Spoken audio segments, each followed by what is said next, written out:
Hey guys, tonight we step into the warm amber glow of an Egyptian temple at dawn, where incense smoke curls toward painted ceilings and a woman's hands move with practiced certainty over clay jars filled with honey, herbs, and powdered minerals.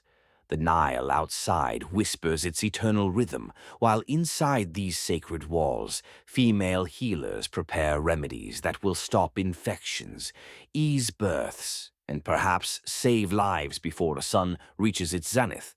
You're about to discover a world where medicine and magic weren't opposites, but partners, where women held knowledge that kings depended upon, and where blood, honey, and sand weren't just natural elements, but the very foundations of healthcare.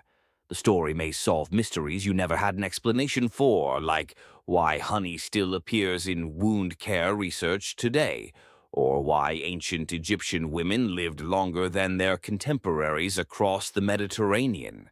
So, before you explore the story with me, please take a moment to help me subscribe to the channel, like and share this video, or maybe leave a comment below, but make sure you do it when you really like what I bring to you.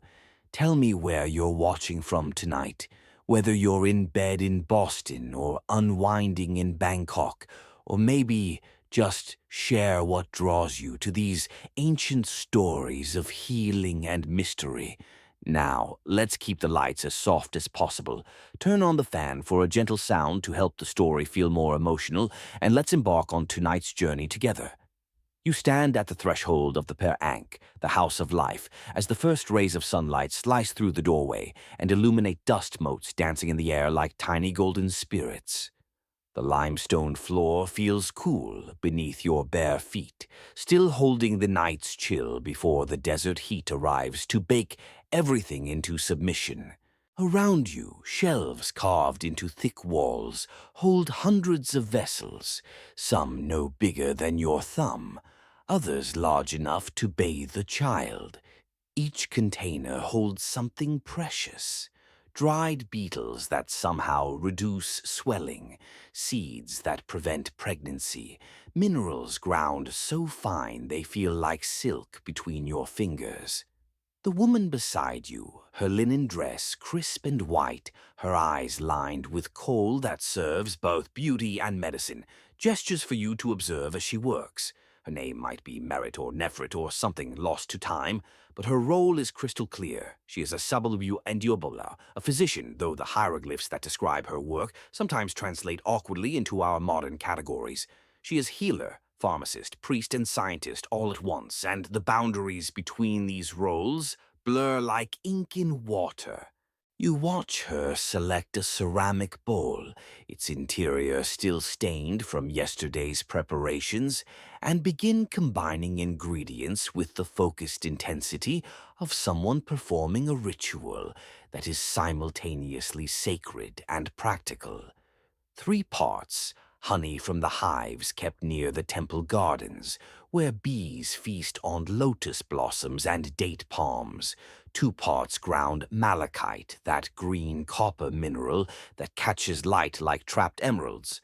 A pinch of something brown and resinous, myrrh from the land of Punt, carried across impossible distances by traders who knew its value rivaled gold.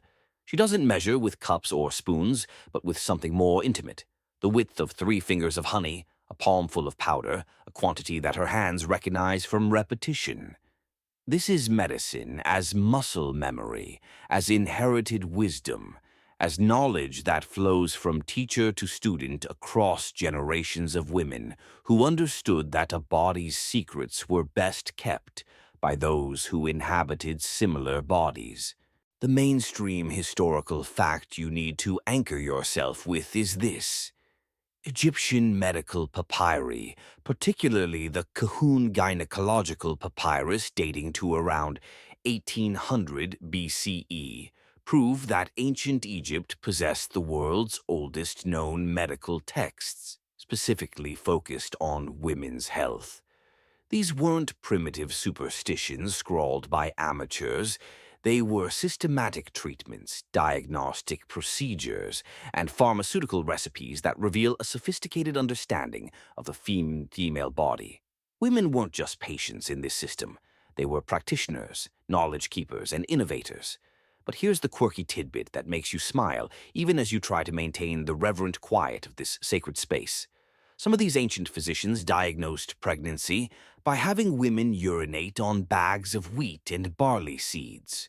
If the wheat sprouted, the patient was pregnant with a girl. If barley sprouted, a boy. If neither sprouted, no pregnancy. The delightful twist?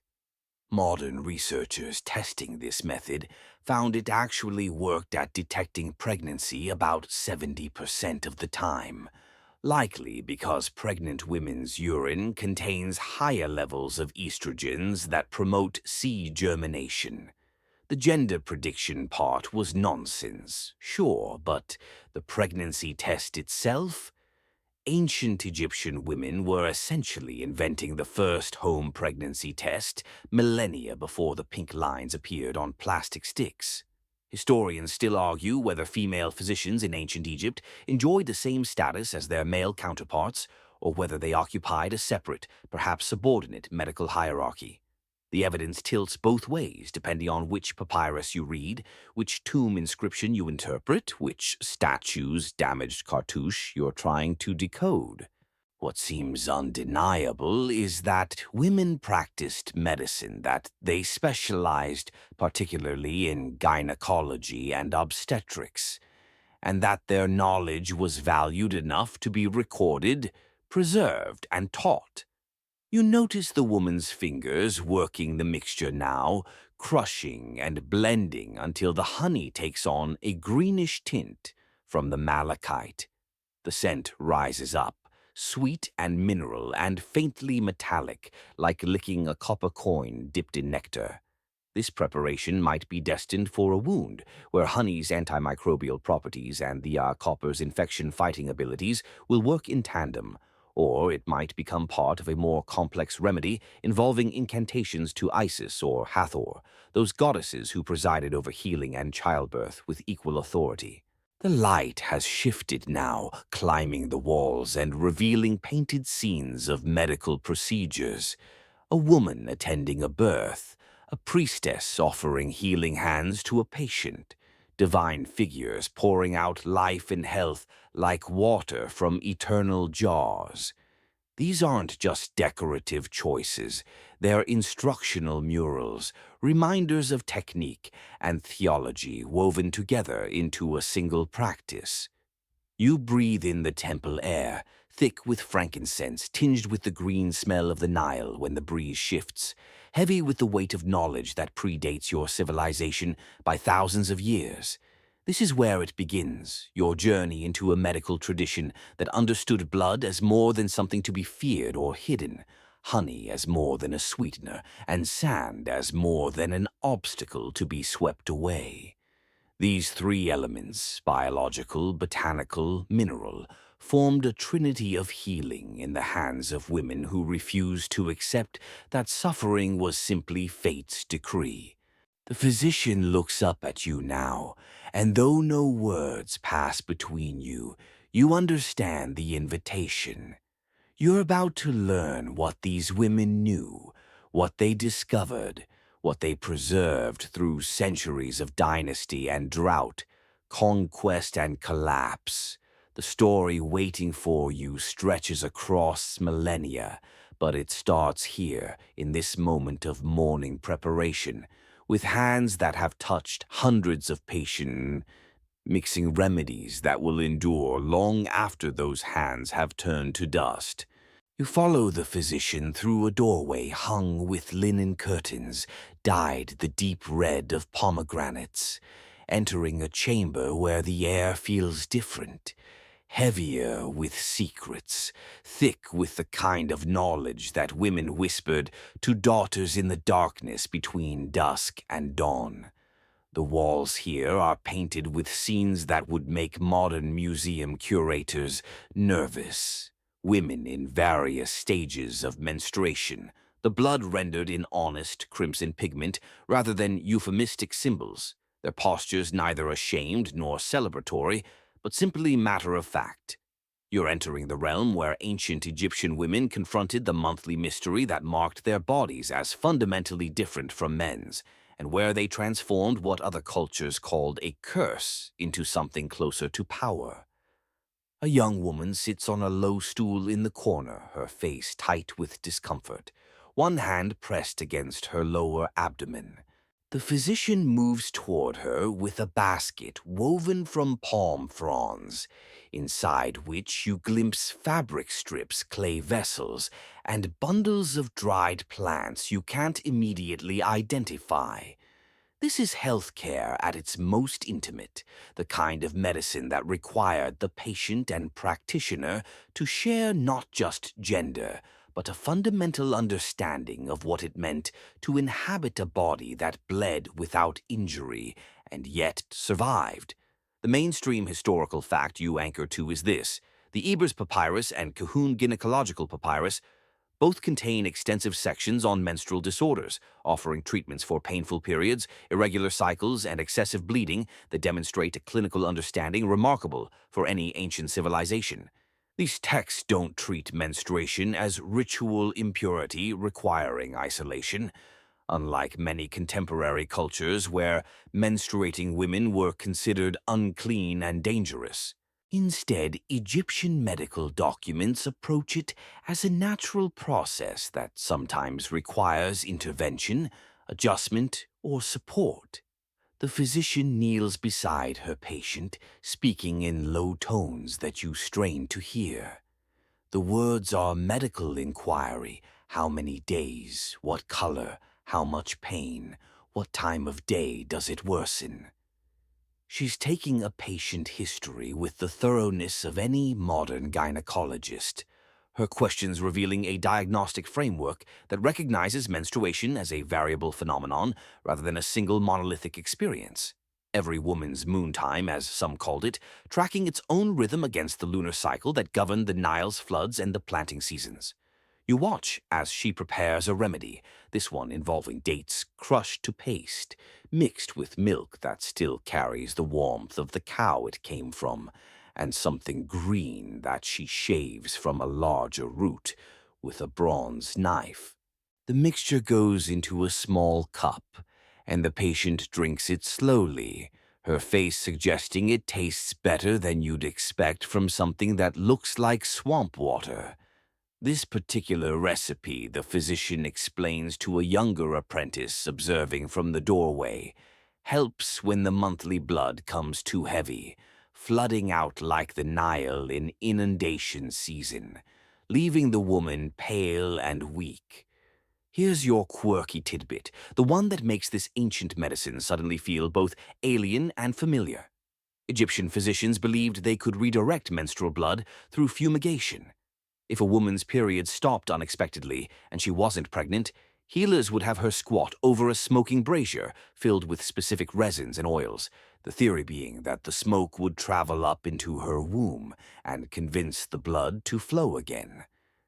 The treatment appears repeatedly in medical papyri with the kind of casual confidence that suggests it was standard practice, not fringe experimentation.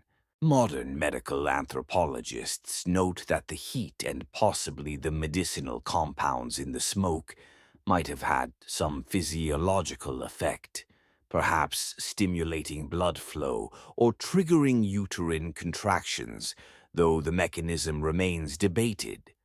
But menstrual blood itself held significance beyond the medical. You notice small amulets hanging from cords around several women's necks in this chamber. Tiny carved figures of Taweret, the hippo-headed goddess of childbirth, or Bees, the dwarf deity who protected women and children. These weren't just decorative. Menstrual blood featured in certain protective rituals, considered potent because it represented the body's capacity for creation. A woman who bled regularly was a woman whose womb remained fertile, capable of bringing forth life. And that potential itself was a form of power that deserved respect rather than revulsion.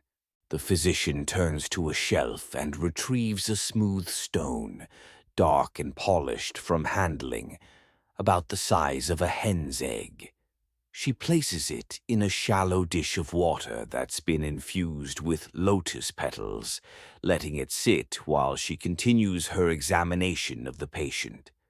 This is a diagnostic technique that seems almost like divination until you understand the logic. The stone is obsidian, volcanic glass that holds temperature beautifully. After soaking in the cool infused water, she'll place it against the patient's lower abdomen, and the rate at which it warms will tell her something about the heat and inflammation in the woman's womb. Too much heat meant infection or imbalance, too little suggested stagnation or blockage. Historians still argue whether ancient Egyptian understood the connection between menstruation and fertility with anything approaching modern biological accuracy. They clearly knew that women who menstruated could become pregnant, and that pregnancy stopped menstruation, and that the cessation of periods in older women marked the end of childbearing years. But did they understand ovulation? Did they grasp that the monthly blood was the shedding of a uterine lining, prepared for an embryo that never implanted? The papyri don't give us definitive answers, speaking instead in terms of the womb being open or closed, of blood that flows from a hot or cold source, of channels that can become blocked like irrigation canals choking with silt. What's undeniable is that they took menstrual pain seriously as a medical complaint worthy of treatment. The remedies range from the pharmaceutical, herbal concoctions designed to ease cramping or regulate flow, to the mechanical. You watch now as the physician produces what looks like a small rounded pessary, crafted from a mixture of honey, acacia gum, and ground dates, molded into a suppository shape. This will be inserted vaginally, where it will slowly dissolve, releasing its ingredients directly where they're needed. The honey fights infection, the acacia provides a physical barrier and possibly some pain relief, and the dates offer nutrients that the body can absorb through those mucous membranes. The young patient relaxes visibly as the first remedy begins to work, her shoulders dropping from their hunched tension, her breathing deepening. The physician touches her forehead, checking for fever, yes, but also offering the comfort of human contact, the reassurance that she's not alone in this experience that isolated women in so many other ancient societies. Here in Egypt, menstruation was simply part of the cyclical nature of existence, like the Nile's flood and retreat, like the sun's daily death and resurrection, like the seasons that governed planting and harvest. You notice a younger girl, perhaps 12 or 13, sitting cross-legged in the far corner, watching everything with the intense focus of someone memorizing what she sees. This is how the knowledge perpetuates itself, not through formal lectures or written examinations, but through observation, apprenticeship, the gradual absorption of technique and theory, until it becomes instinct. She'll learn which plants stop bleeding and which promote it, which combinations soothe and which stimulate, which symptoms suggest simple discomfort and which warn of serious illness. The light through the high window has shifted again, marking the passage of an hour, maybe two. The patient stands now, moving more easily, accepting a small leather pouch from the physician, likely containing enough of the remedy to last through this cycle, along with instructions whispered woman to woman about when to use it and how much. There's an intimacy to this exchange that transcends the professional relationship, a recognition that they share something fundamental that half the population will never experience or fully understand. As the patient departs and the physician begins cleaning her implements, you understand something crucial about this ancient medical practice. It didn't separate body from spirit, didn't divorce the physical from the mystical, didn't treat symptoms without addressing the whole person. Menstrual blood was simultaneously a medical concern, a spiritual symbol, a marker of fertility, and a diagnostic tool.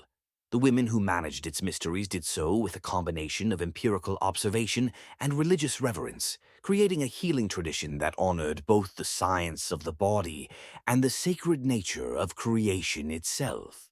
You move deeper into the temple complex now, following the physician into a room where sunlight streams through clear story windows and illuminates dozens of ceramic jars arranged on shelves like a library of liquid gold. The air here tastes sweet even before you breathe it consciously, thick with the scent that has defined human medicine longer than almost any other substance. Honey. Not the clear, filtered product you find in plastic bears at modern supermarkets, but thick, amber, cloudy honey still containing bits of beeswax and pollen. Honey that ranges in color from pale yellow to deep mahogany depending on which flowers the bees visited, which season brought the harvest, which temple garden or wild grove provided the nectar. The physician selects a jar with the reverence you might reserve for handling something precious and potentially divine, which, in ancient Egypt, honey essentially was. She unseals the beeswax cap and the scent intensifies, floral and complex with undertones that speak of lotus blossoms and acacia flowers, of the desert plants that bloom briefly after rare rains, and the date palms that line the Nile like patient sentinels. This is medicine and food and offering all at once, a substance so valued that tomb paintings show honey among the provisions meant to sustain the dead in the afterlife. The mainstream historical fact settles over you like certainty. Ancient Egyptians used honey in approximately 500 different medicinal remedies documented across various papyri, treating everything from wounds and burns to digestive complaints and eye infections. Modern research has vindicated this extensive use, confirming that honey possesses genuine antimicrobial properties, promotes wound healing, and creates an environment hostile to bacterial growth while simultaneously drawing moisture away from damaged tissue.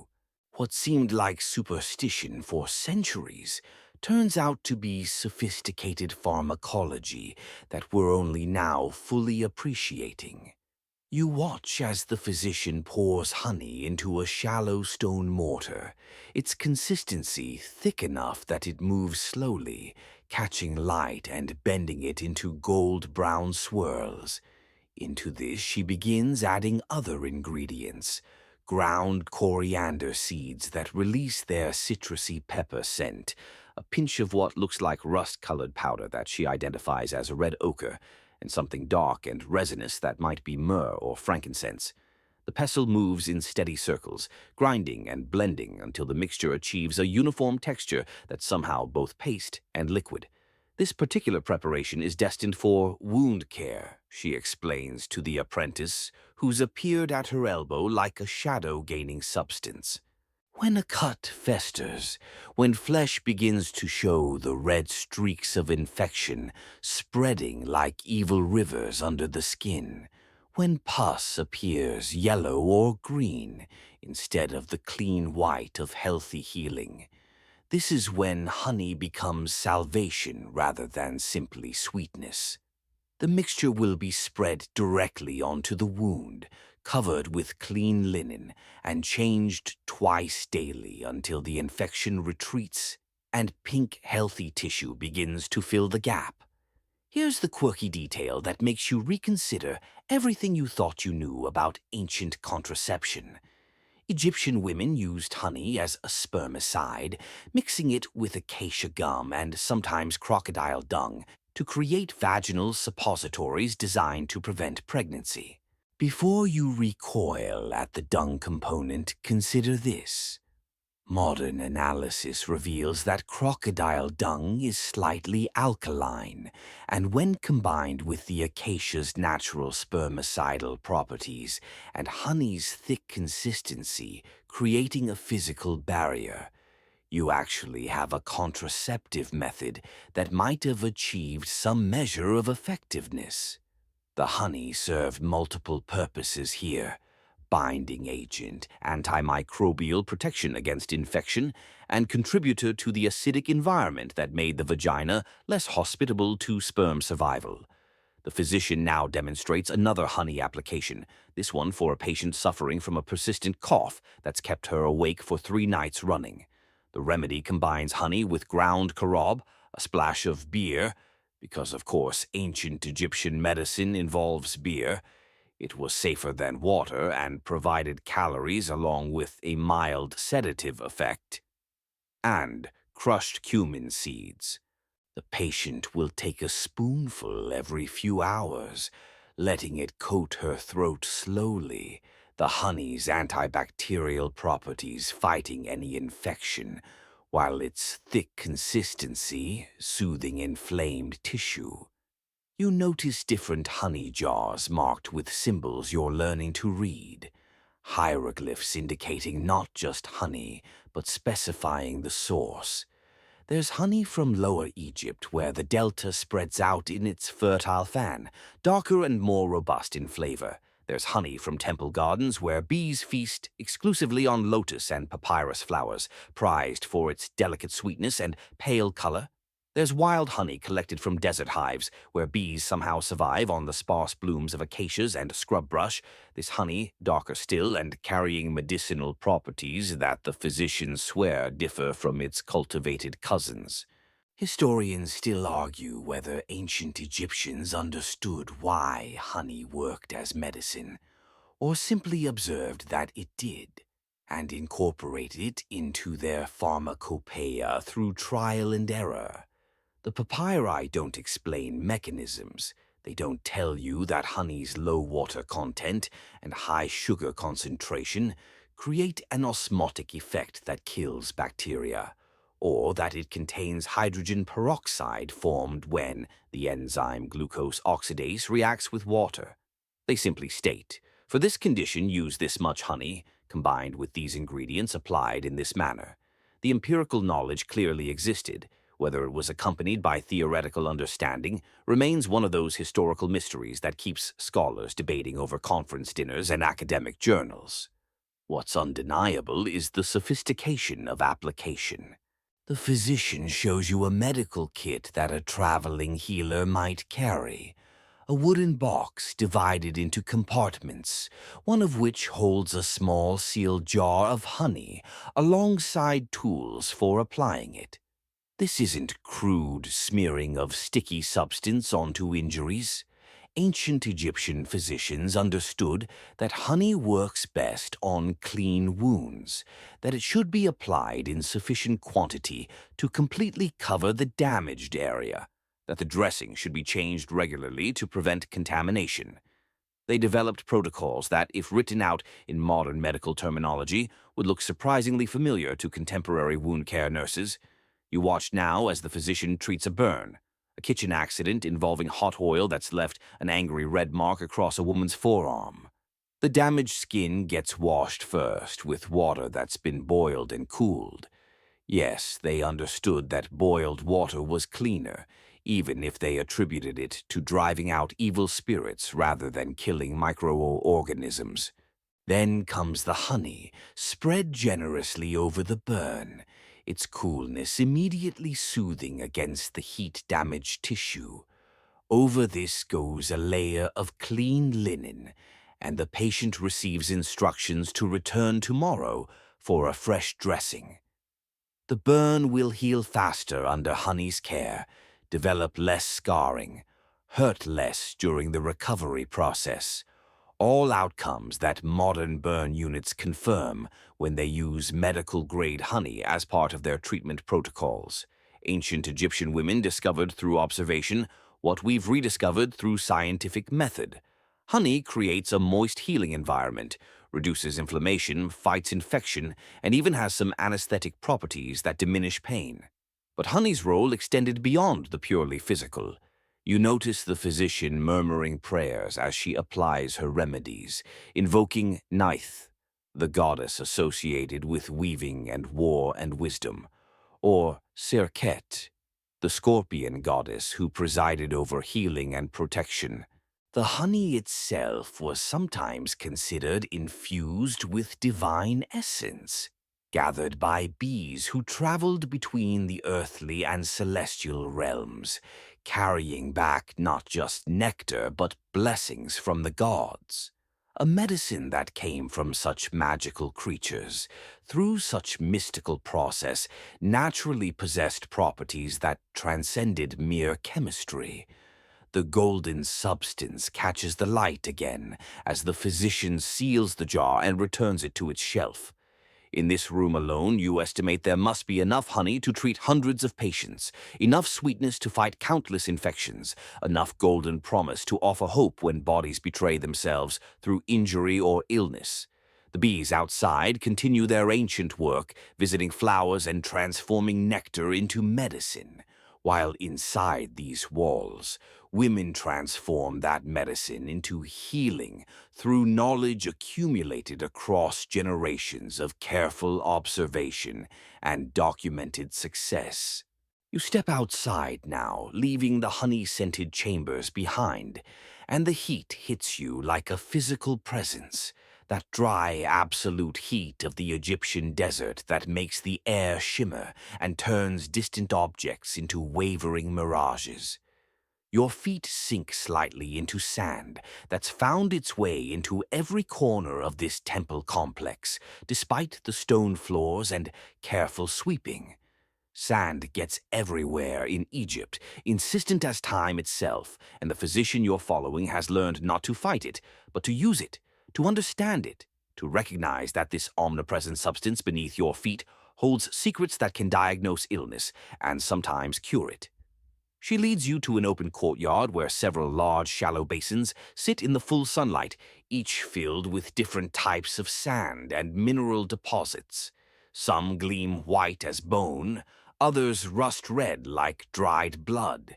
Still others show striations of color, cream and ochre and sienna layered like sedimentary history.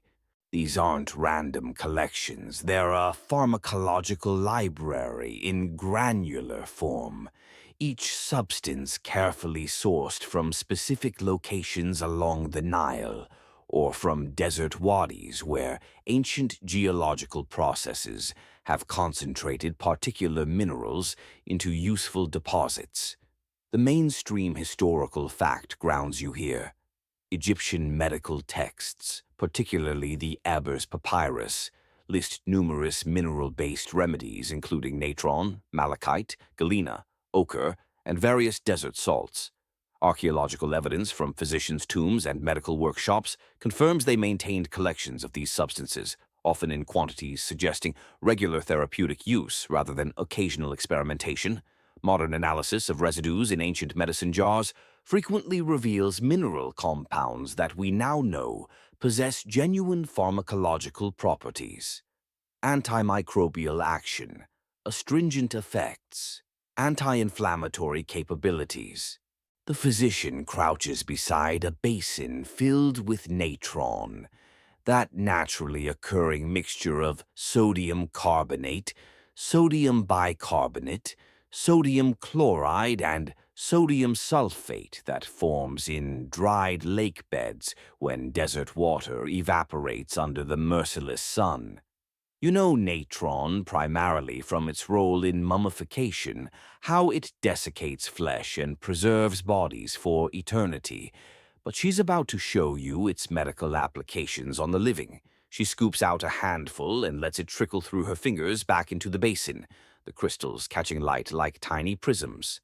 Dissolved in water, natron becomes a cleansing solution for wounds that's genuinely antiseptic, the alkaline environment hostile to bacterial growth, while the salt content draws out impurities. Mixed into paste with honey or animal fat, it treats skin infections and fungal conditions. Taken internally in carefully measured doses, it relieves indigestion and neutralizes stomach acid. The ancient Egyptians didn't understand pH or chemical composition, but they understood results. understood that this particular desert gift could clean what was dirty and preserve what might otherwise corrupt. Here's your quirky tidbit, the one that sounds like ancient superstition until you examine it more closely. Egyptian physicians used sand as a diagnostic tool for urinary tract infections and kidney stones. They would have patients urinate into containers of fine sand, then examine how the urine interacted with the grains, whether it caused clumping, discoloration, unusual sediment patterns, or crystal formation. Modern urologists acknowledge that this could actually reveal important information, crystalluria. Crystals in urine that indicates kidney stone formation would indeed create visible changes in sand, and severe infections producing concentrated waste might cause noticeable alterations in how urine filtered through granular material. You watch as the physician moves to another basin, this one containing ground malachite, that gorgeous green copper carbonate that ancient Egyptians valued both as eyeshadow and as medicine. She explains that powdered malachite mixed with water or fat becomes a treatment for eye infections, which plagued Egyptians due to the bright sun, blowing sand, and parasitic diseases endemic to the Nile Valley. The copper in malachite has genuine antimicrobial properties. It kills bacteria on contact, making this cosmetic-turned-medicine an effective fighter against conjunctivitis and other ocular infections. The desert heat intensifies as the sun climbs higher, and you understand viscerally why these substances matter. In a land where water is precious and must often travel from the Nile in clay jars, where infection can kill as surely as violence, where the environment itself seems designed to challenge human survival, these minerals become allies. The sand that infiltrates everything also provides the raw materials for fighting the very conditions it helps create. Red ochre fills another basin, its rust color coming from iron oxide. The physician grinds some with a stone pestle, creating powder finer than flour, then mixes it with animal fat until it becomes a salve the color of sunset. This preparation treats burns and skin irritations, the iron oxide providing a protective barrier while possibly stimulating healing through mechanisms modern dermatology is still investigating. Some research suggests iron compounds in wound healing promote collagen synthesis and cellular regeneration, though whether ancient Egyptian women knew why it worked matters less than the fact that they knew it did. Historians still argue whether mineral-based remedies represented Egyptian medicine's most sophisticated achievement or its most primitive superstition. The debate hinges on interpretation. Were these physicians engaging in proto-chemistry, carefully observing cause and effect, and documenting successful treatments? Or were they simply incorporating available materials into a primarily magical practice where the ritual mattered more than the substance? The evidence suggests both things were true simultaneously, that empirical observation and spiritual belief reinforced each other rather than existing in opposition. You notice the apprentice now filling small leather pouches with different mineral samples, preparing what looks like a traveling medical kit. Each pouch gets labeled with a distinctive mark, a hieroglyph or simple symbol indicating contents and purpose. This is knowledge becoming portable, allowing healers to carry their pharmacy across the desert or up the Nile to wherever illness strikes. The minerals don't spoil like herbs might, don't require special storage like honey does, don't degrade in the heat. They're patient medicine waiting indefinitely for the moment they're needed. The physician demonstrates another application, this one involving a paste of powdered limestone mixed with crushed juniper berries and enough water to achieve a spreadable consistency. This gets applied to swollen joints, where the alkaline limestone reduces inflammation while the aromatic compounds in juniper provide what modern medicine would recognize as mild analgesic effects. The patient receiving treatment is an older woman whose hands have begun to curl with arthritis, that universal human condition that respects neither era nor geography. She sighs with relief as a cool paste coats her aching knuckles, providing temporary reprieve from chronic pain. Sand serves another crucial function that you observe now, as an abrasive for cleaning medical implements. The physician pours fine sand into a bowl with bronze surgical tools and a splash of water, then scrubs vigorously, the sand particles scouring away blood and tissue remnants. It's not sterilization in the modern sense, but it's mechanical cleaning that removes much of the organic material where bacteria thrive, combined with rinsing in boiled water or beer, which contains alcohol with its own antiseptic properties. This cleaning protocol likely reduced infection rates significantly compared to simply wiping tools on cloth. Desert salts from various sources fill smaller containers arranged on a nearby table. Some are fine and white as snow, others chunky and gray, still others pink-tinged from mineral impurities that actually enhance their medicinal value. These salts preserve food, yes, but they also draw fluid from swollen tissue, disinfect minor wounds, and when dissolved in specific concentrations, create solutions for cleaning body cavities during medical procedures. The physician shows you how to prepare a saline wash that would look familiar to any modern surgical nurse. The ratios might differ slightly.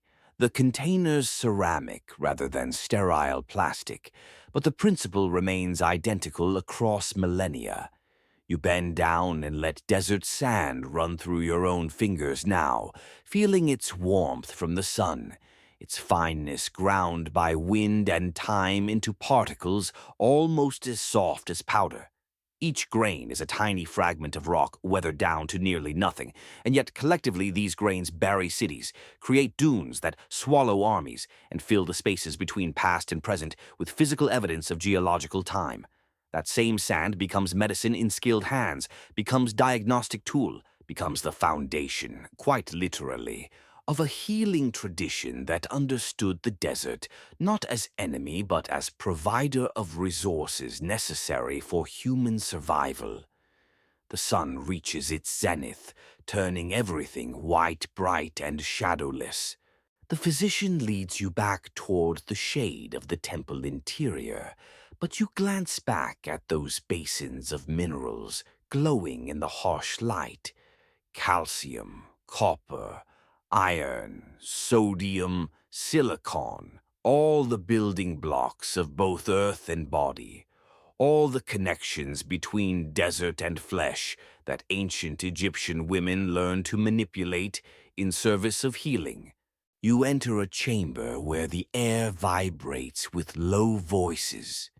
Women's voices, some calm and instructing, others tight with effort and pain. The smell here is different from the honey-sweet medicine rooms or the mineral dust courtyards. Here you detect blood and sweat and something else, something primal that your hindbrain recognizes even if you've never been present at a birth. This is the birthing room, and the women who command this space are the ones who hold life and death in their hands with more immediacy than perhaps any other healers in ancient Egypt. The midwives of the Nile answer to goddesses and instinct in equal measure, and their knowledge represents the accumulated wisdom of countless generations of women who guided new souls from the watery darkness of the womb into the blazing light of the Egyptian sun. A woman in active labor squats on a birthing brick, actually 4 bricks arranged to support her weight, while leaving space beneath for the emerging child. 2 midwives support her, one on each side, their arms locked under hers, their bodies taking her weight as her legs tremble with exhaustion and effort.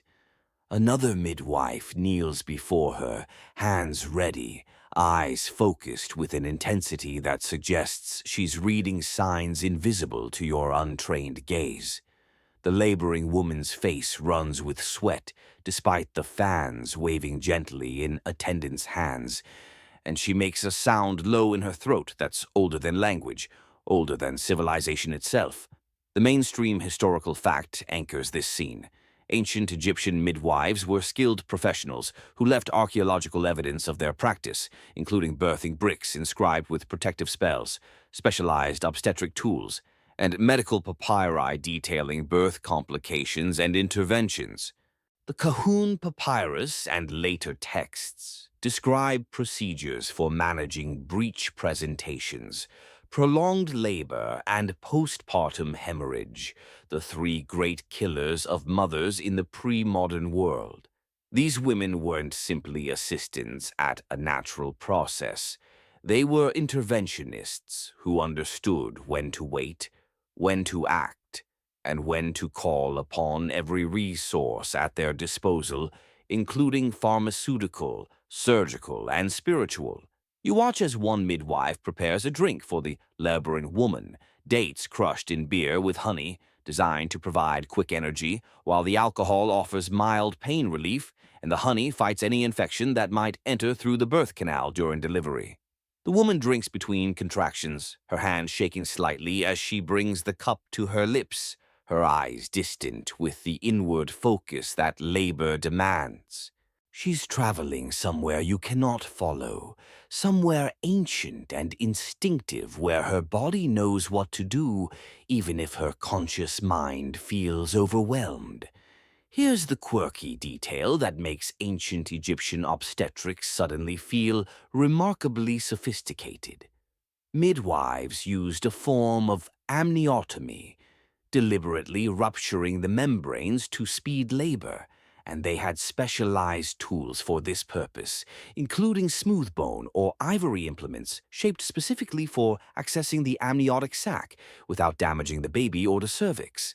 Modern obstetricians perform the same procedure with similar-looking tools, and the indications for when to do it haven't changed much. Prolonged labor, failure to progress, signs of fetal distress evidenced by changes in the woman's belly movements or the baby's position.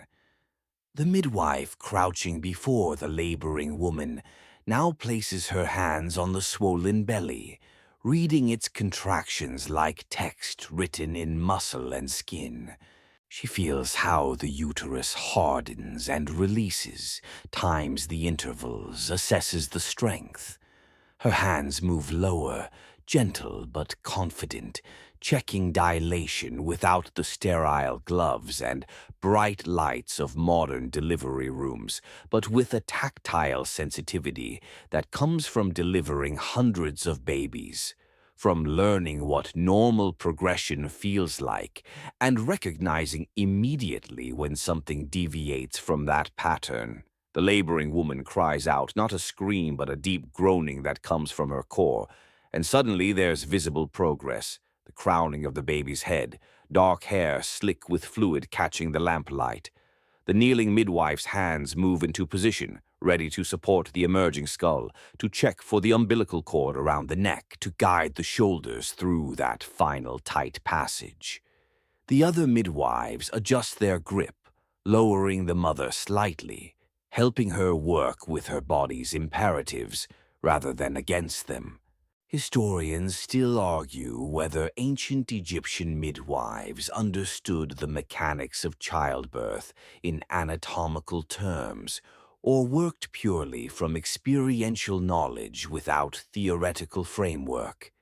The papyri describe the birth canal using architectural metaphors, doorways and passages, and talk about the baby opening the way rather than being pushed through by uterine contractions.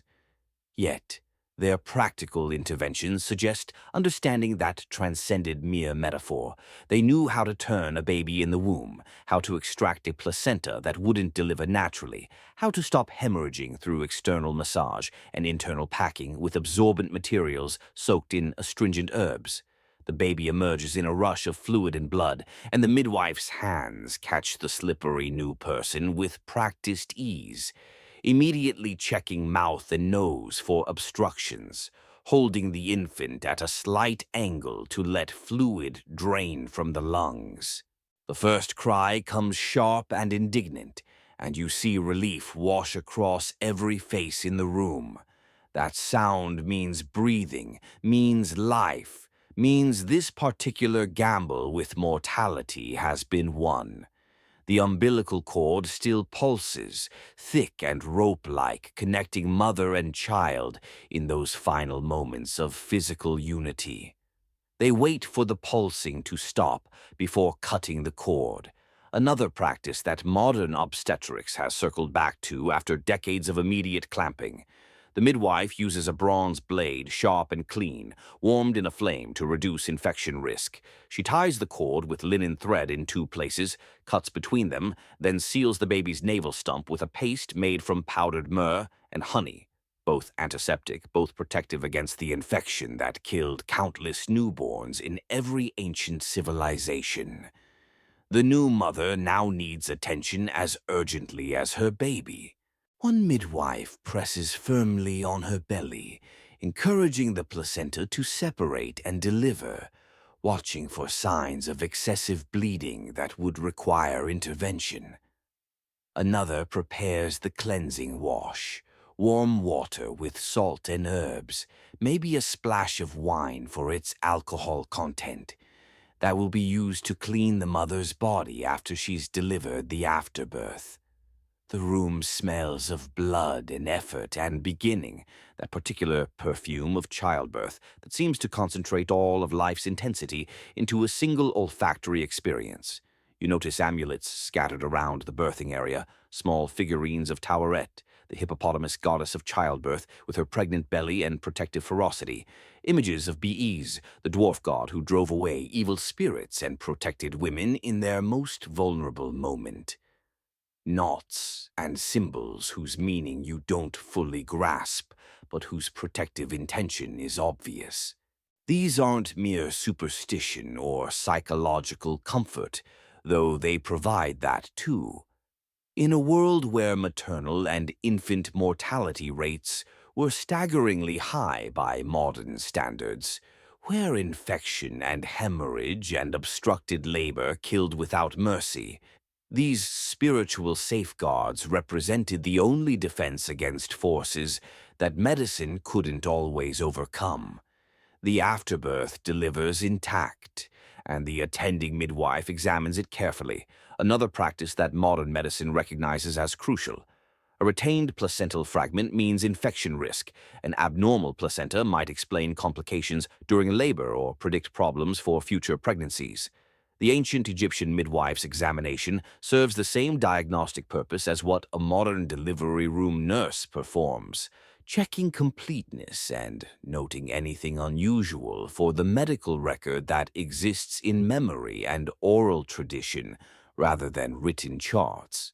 The baby, now cleaned and wrapped in soft linen, gets presented to the mother who sits propped against cushions, her face exhausted but suffused with the complicated emotion that new mothers wear.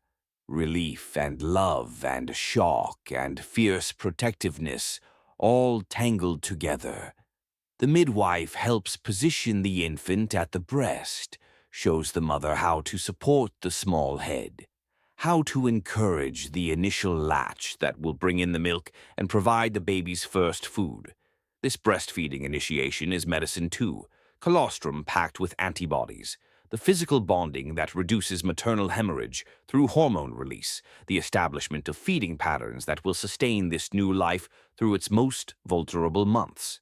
You watch the chief midwife now washing her hands in a basin of water mixed with natron, scrubbing thoroughly up to her elbows, cleaning the blood and fluid from her skin before she moves on to check another patient in an earlier stage of labor. She knows, in whatever terms make sense to her worldview, that cleanliness between patients matters. She knows that something unseen can transfer from one woman to another on unwashed hands, and while she might attribute it to evil spirits or ritual impurity rather than bacteria, her preventive action achieves the same protective result that Semmelweis would rediscover centuries later in Vienna. The birthing chamber continues its ancient work, women arriving in labor and leaving with babies, or sometimes leaving emptied by grief when the gamble goes wrong.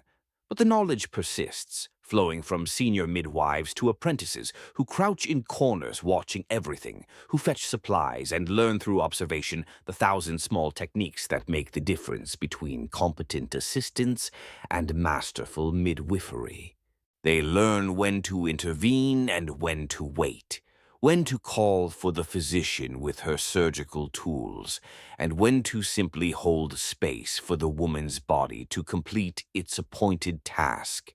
You enter a chamber where the air vibrates with low voices, women's voices, some calm and instructing, others tight with effort and pain.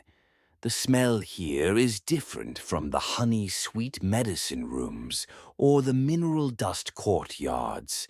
Here you detect blood and sweat and something else, something primal that your hindbrain recognizes even if you've never been present at a birth. This is the birthing room, and the women who command this space are the ones who hold life and death in their hands with more immediacy than perhaps any other healers in ancient Egypt. The midwives of the Nile answer to goddesses and instinct in equal measure, and their knowledge represents the accumulated wisdom of countless generations of women who guided new souls from the watery darkness of the womb into the blazing light of the Egyptian sun. A woman in active labor squats on a birthing brick, actually 4 bricks arranged to support her weight while leaving space beneath for the emerging child. 2 midwives support her, one on each side, their arms locked under hers, their bodies taking her weight as her legs tremble with exhaustion and effort. Another midwife kneels before her, hands ready, eyes focused with an intensity that suggests she's reading signs invisible to your untrained gaze. The laboring woman's face runs with sweat despite the fans waving gently in attendants' hands, and she makes a sound low in her throat that's older than language, older than civilization itself. The mainstream historical fact anchors this scene. Ancient Egyptian midwives were skilled professionals who left archaeological evidence of their practice, including birthing bricks inscribed with protective spells, specialized obstetric tools, and medical papyri detailing birth complications and interventions. The Kahun Papyrus and later texts describe procedures for managing breech presentations, prolonged labor, and postpartum hemorrhage, the 3 great killers of mothers in the pre-modern world. These women weren't simply assistants at a natural process. They were interventionists who understood when to wait, when to act, and when to call upon every resource at their disposal, including pharmaceutical, surgical, and spiritual. You watch as one midwife prepares a drink for the laboring woman, dates crushed in beer with honey, designed to provide quick energy while the alcohol offers mild pain relief, and the honey fights any infection that might enter through the birth canal during delivery. The woman drinks between contractions, her hand shaking slightly as she brings the cup to her lips, her eyes distant with the inward focus that labor demands. She's traveling somewhere you cannot follow, somewhere ancient and instinctive where her body knows what to do, even if her conscious mind feels overwhelmed. Here's the quirky detail that makes ancient Egyptian obstetrics suddenly feel remarkably sophisticated.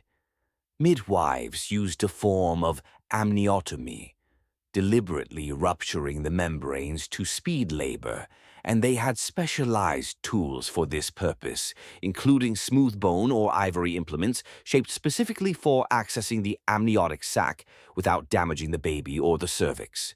Modern obstetricians perform the same procedure with similar-looking tools, and the indications for when to do it haven't changed much. prolonged labor, failure to progress, signs of fetal distress evidenced by changes in the woman's belly movements or the baby's position. The midwife, crouching before the laboring woman, now places her hands on the swollen belly, reading its contractions like text written in muscle and skin. She feels how the uterus hardens and releases, times the intervals, assesses the strength. Her hands move lower, gentle but confident, checking dilation without the sterile gloves and bright lights of modern delivery rooms, but with a tactile sensitivity that comes from delivering hundreds of babies, from learning what normal progression feels like and recognizing immediately when something deviates from that pattern. The laboring woman cries out, not a scream but a deep groaning that comes from her core, and suddenly there's visible progress, the crowning of the baby's head, dark hair slick with fluid catching the lamplight. The kneeling midwife's hands move into position, ready to support the emerger's skull, to check for the umbilical cord around the neck to guide the shoulders through that final tight passage. The other midwives adjust their grip, lowering the mother slightly, helping her work with her body's imperatives rather than against them. Historians still argue whether ancient Egyptian midwives understood the mechanics of childbirth in anatomical terms or worked purely from experiential knowledge without theoretical framework. The papyri describe the birth canal using architectural metaphors, doorways and passages, and talk about the baby opening the way, rather than being pushed through by uterine contractions. Yet, their practical interventions suggest understanding that transcended mere metaphor. They knew how to turn a baby in the womb, how to extract a placenta that wouldn't deliver naturally, how to stop hemorrhaging through external massage and internal packing with absorbent materials soaked in astringent herbs. The baby emerges in a rush of fluid and blood, and the midwife's hands catch the slippery new person with practiced ease, immediately checking mouth and nose for obstructions, holding the infant at a slight angle to let fluid drain from the lungs. The first cry comes sharp and indignant, and you see relief wash across every face in the room. That sound means breathing, means life, means this particular gamble with mortality has been won. The umbilical cord still pulses, thick and rope-like, connecting mother and child in those final moments of physical unity. They wait for the pulsing to stop before cutting the cord, another practice that modern obstetrics has circled back to after decades of immediate clamping. The midwife uses a bronze blade, sharp and clean, warmed in a flame to reduce infection risk. She ties the cord with linen thread in two places, cuts between them, then seals the baby's navel stump with a paste made from powdered myrrh or honey. Both antiseptic, both protective against the infection that killed countless newborns in every ancient civilization. The new mother now needs attention as urgently as her baby. One midwife presses firmly on her belly, encouraging the placenta to separate and deliver, watching for signs of excessive bleeding that would require intervention. Another prepares the cleansing wash, warm water with salt and herbs, maybe a splash of wine for its alcohol content, that will be used to clean the mother's body after she's delivered the afterbirth. The room smells of blood and effort and beginning, that particular perfume of childbirth that seems to concentrate all of life's intensity into a single olfactory experience. You notice amulets scattered around the birthing area, small figurines of Taweret, the hippopotamus goddess of childbirth with her pregnant belly and protective ferocity, images of bees, the dwarf god who drove away evil spirits and protected women in their most vulnerable moment. Knots and symbols whose meaning you don't fully grasp, but whose protective intention is obvious. These aren't mere superstition or psychological comfort, though they provide that too. In a world where maternal and infant mortality rates were staggeringly high by modern standards, where infection and hemorrhage and obstructed labor killed without mercy, these spiritual safeguards represented the only defense against forces that medicine couldn't always overcome. The afterbirth delivers intact, and the attending midwife examines it carefully, another practice that modern medicine recognizes as crucial. A retained placental fragment means infection risk. An abnormal placenta might explain complications during labor or predict problems for future pregnancies.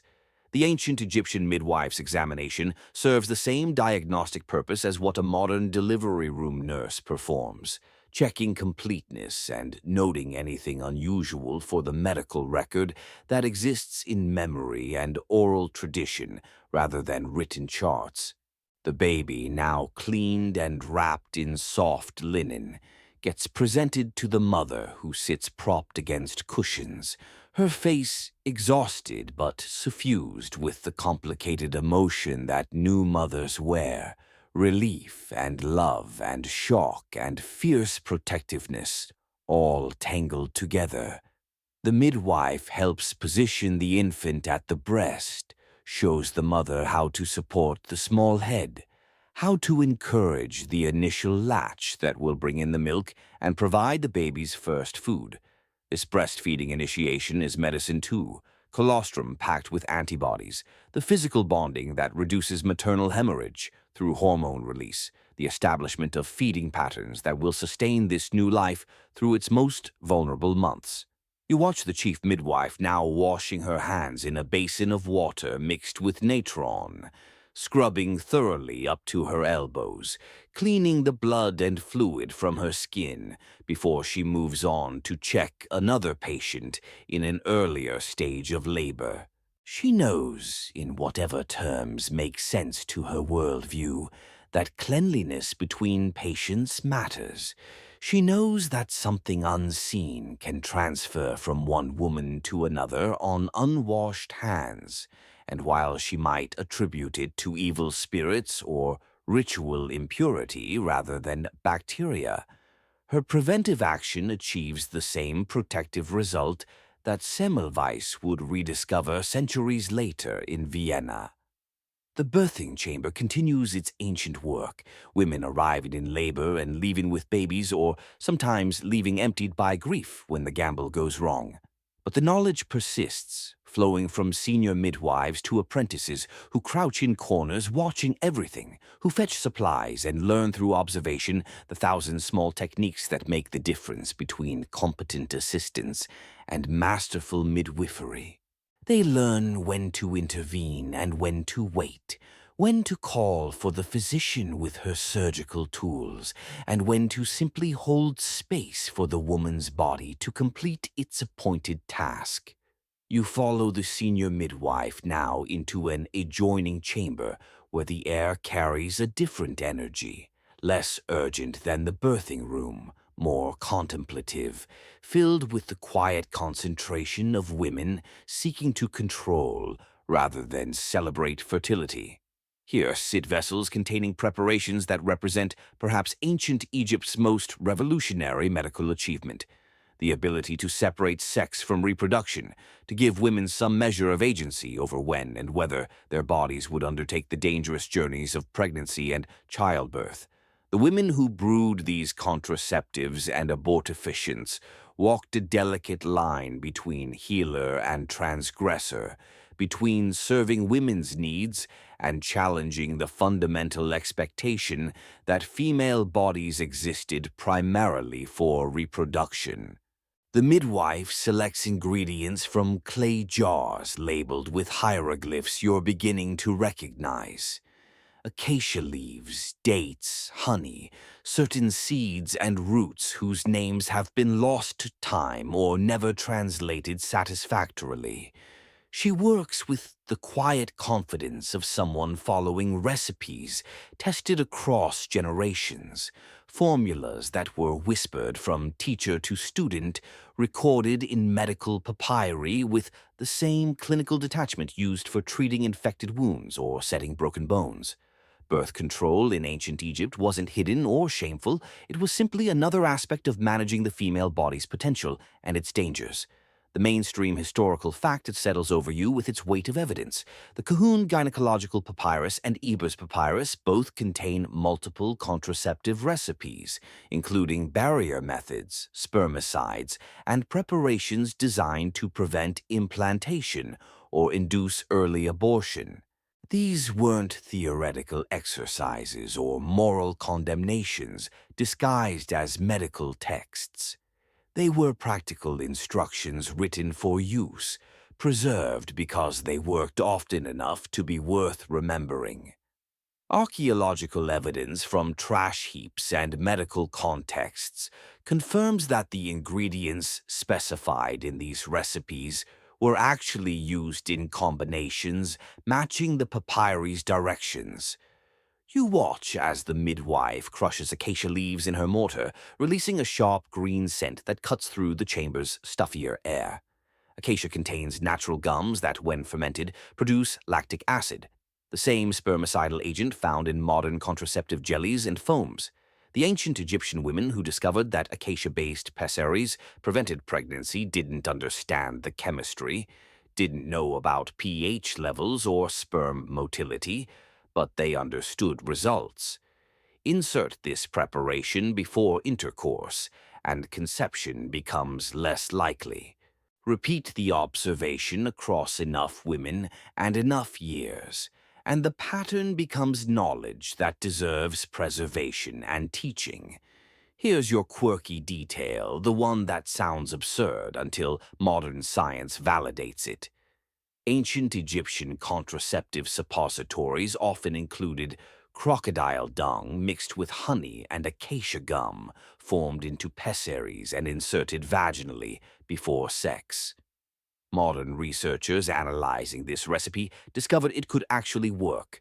Crocodile dung is slightly alkaline, and when combined with acidic fermented acacia, creates an environment hostile to sperm survival, while the honey provides antimicrobial protection and the thick consistency forms a partial physical barrier to the cervix.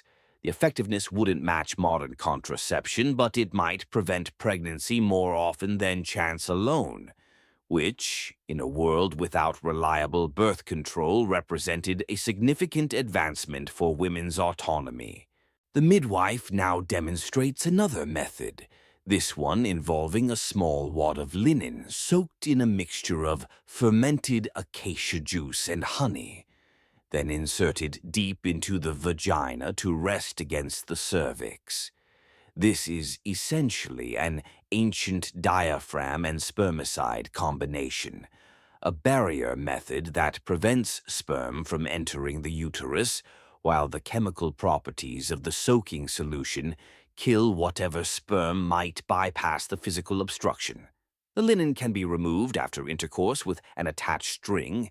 Yes, ancient Egyptian women invented something remarkably similar to the modern contraceptive sponge, complete with retrieval mechanism. You notice a younger woman waiting nervously in the corner, and the midwife beckons her forward with maternal gentleness. The consultation that follows is conducted in low voices, the kind of conversation that requires privacy even in an era where childbirth happened communally. How many children does she have already? How is her health? How are their circumstances? Does her husband know she's seeking this assistance?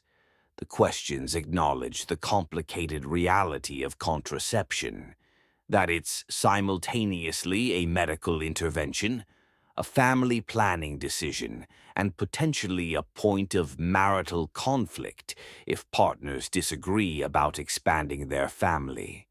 The midwife prepares a month's supply of pessaries for the young woman, wrapping each one in a scrap of linen and packing them into a small wooden box that can be hidden easily.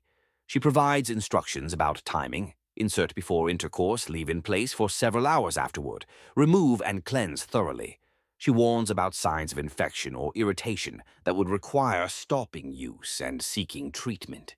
This is healthcare delivered with nuance and compassion, recognizing that fertility control isn't simple or one size fits all. but rather requires individual counseling adapted to each woman's situation.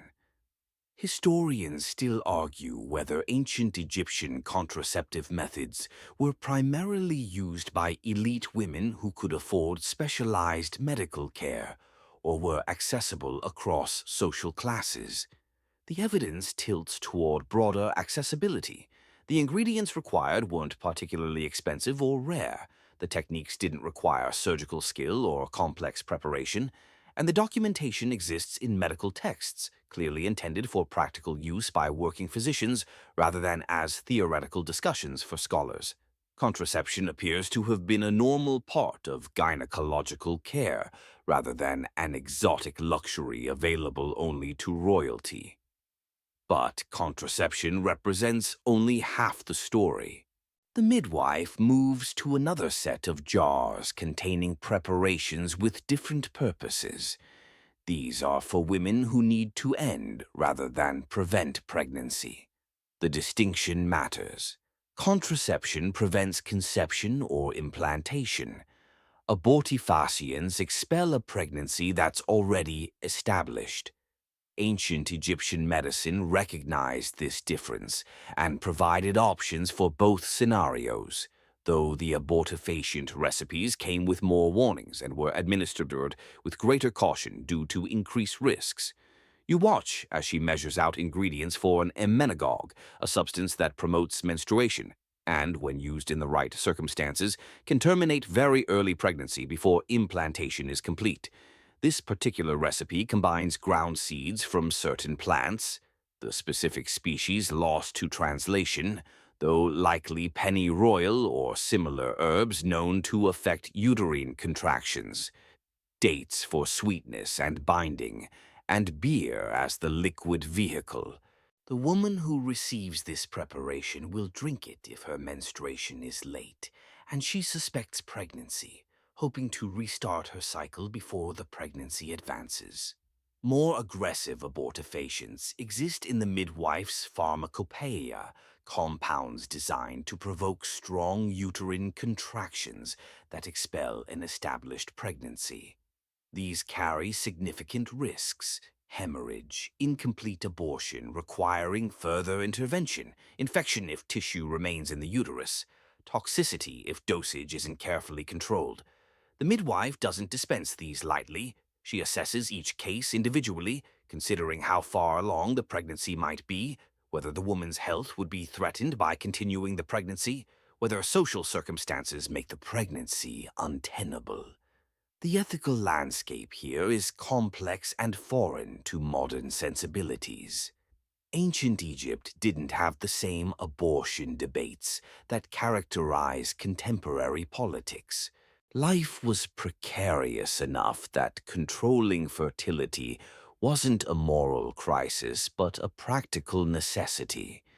Women who already had several children, women whose health couldn't sustain another pregnancy, women whose husbands had died leaving them without economic support. These situations called for medical intervention that served the living woman's needs and her existing family's survival. The young woman accepts her box of pessaries with evident relief, tucking it into the folds of her linen dress where it disappears completely. The midwife touches her shoulder briefly, reassurance and solidarity, recognition that managing fertility in a world without reliable contraception required courage and access to knowledge that too many women lacked. This exchange represents a kind of power transfer. Older woman arming younger woman with the tools to control her own reproductive destiny within the constraints of what ancient medicine could achieve. You notice on one shelf a collection of amulets and small figurines that serve a different purpose. These are fertility charms for women who want the opposite outcome, who struggle to conceive and seek magical assistance to complement the medical treatments they're also receiving. The same midwife who provides contraception also treats infertility, recognizing that women's needs span the full spectrum from preventing pregnancy to achieving it, and that skilled care requires meeting women wherever they are in their reproductive journeys. The chamber's shelves hold dozens of variations on contraceptive and fertility-affecting preparations, each recipe slightly different, adapted for individual constitutions, or refined through trial and error. Some work better for certain women. Some cause fewer side effects. Some are easier to prepare or use. This diversity suggests a sophisticated understanding that female bodies aren't identical, that what prevents pregnancy effectively in one woman might fail in another, and that good medicine requires options rather than a single universal solution.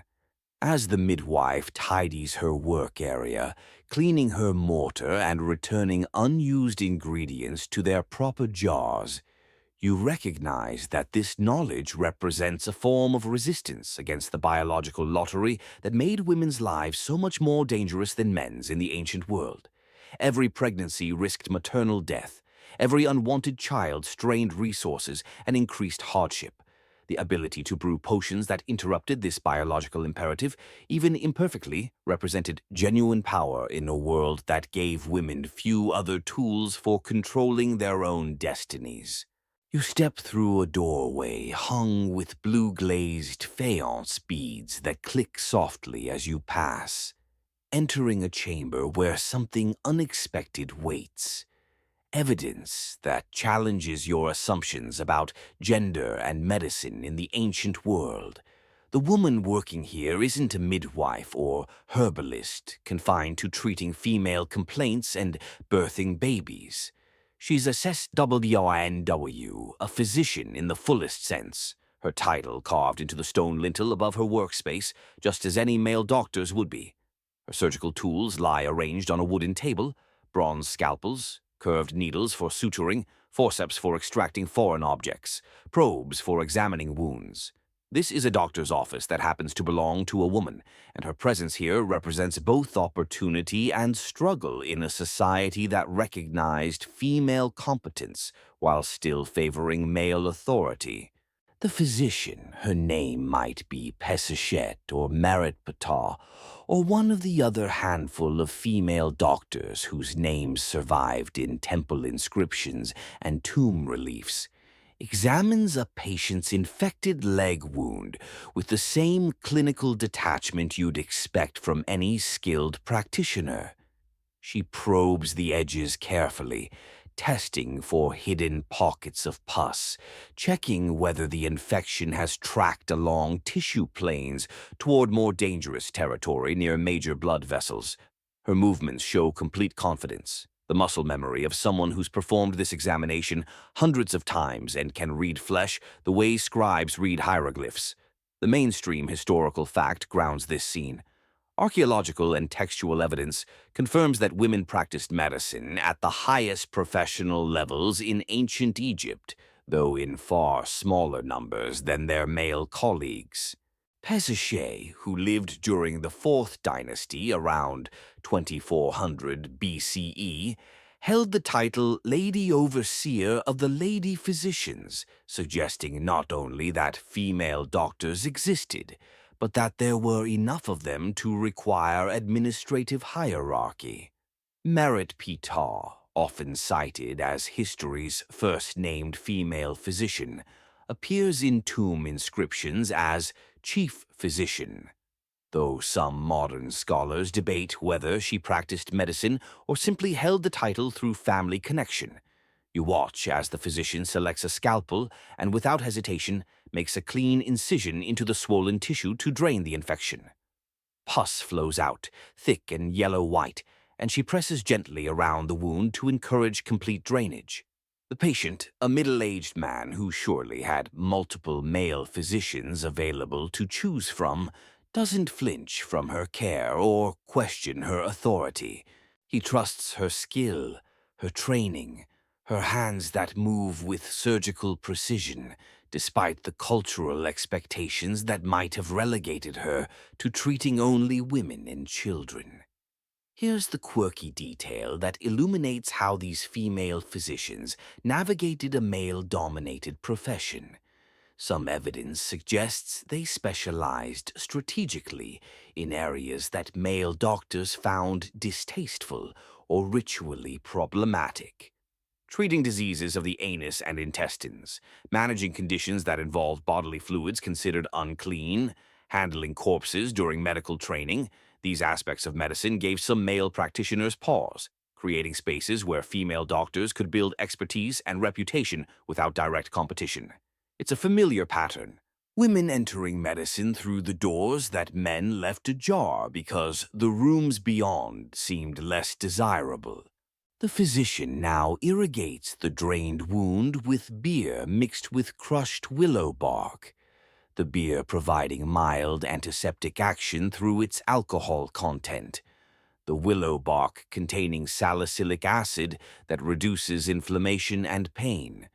She's essentially administering ancient aspirin directly to damaged tissue, a treatment that modern pharmacology recognizes as legitimately therapeutic. Her pharmaceutical knowledge clearly extends beyond women's reproductive health into general medicine, surgery, and trauma care. You notice the surgical tools more carefully now. Some are standard implements you'd expect in any physician's kit: blades, probes, forceps.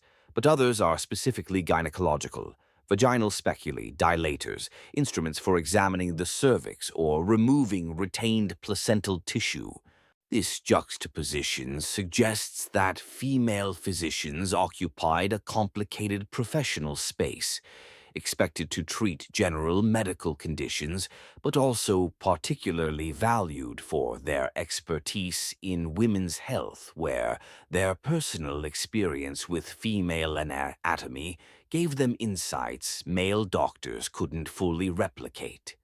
Historians still argue whether female physicians in ancient Egypt achieved true parity with male colleagues or remained perpetually marginalized, despite their official titles and documented competence. The evidence frustrates both interpretations.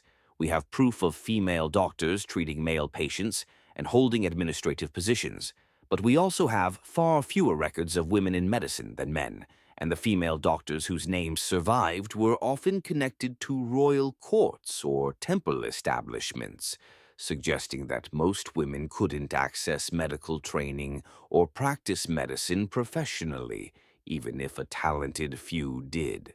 The physician completes her wound treatment by applying a poultice of honey mixed with ground willow bark and wrapping the leg in clean linen.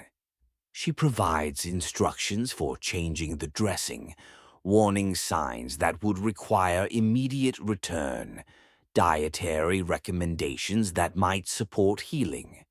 Her bedside manner balances professional distance with appropriate compassion.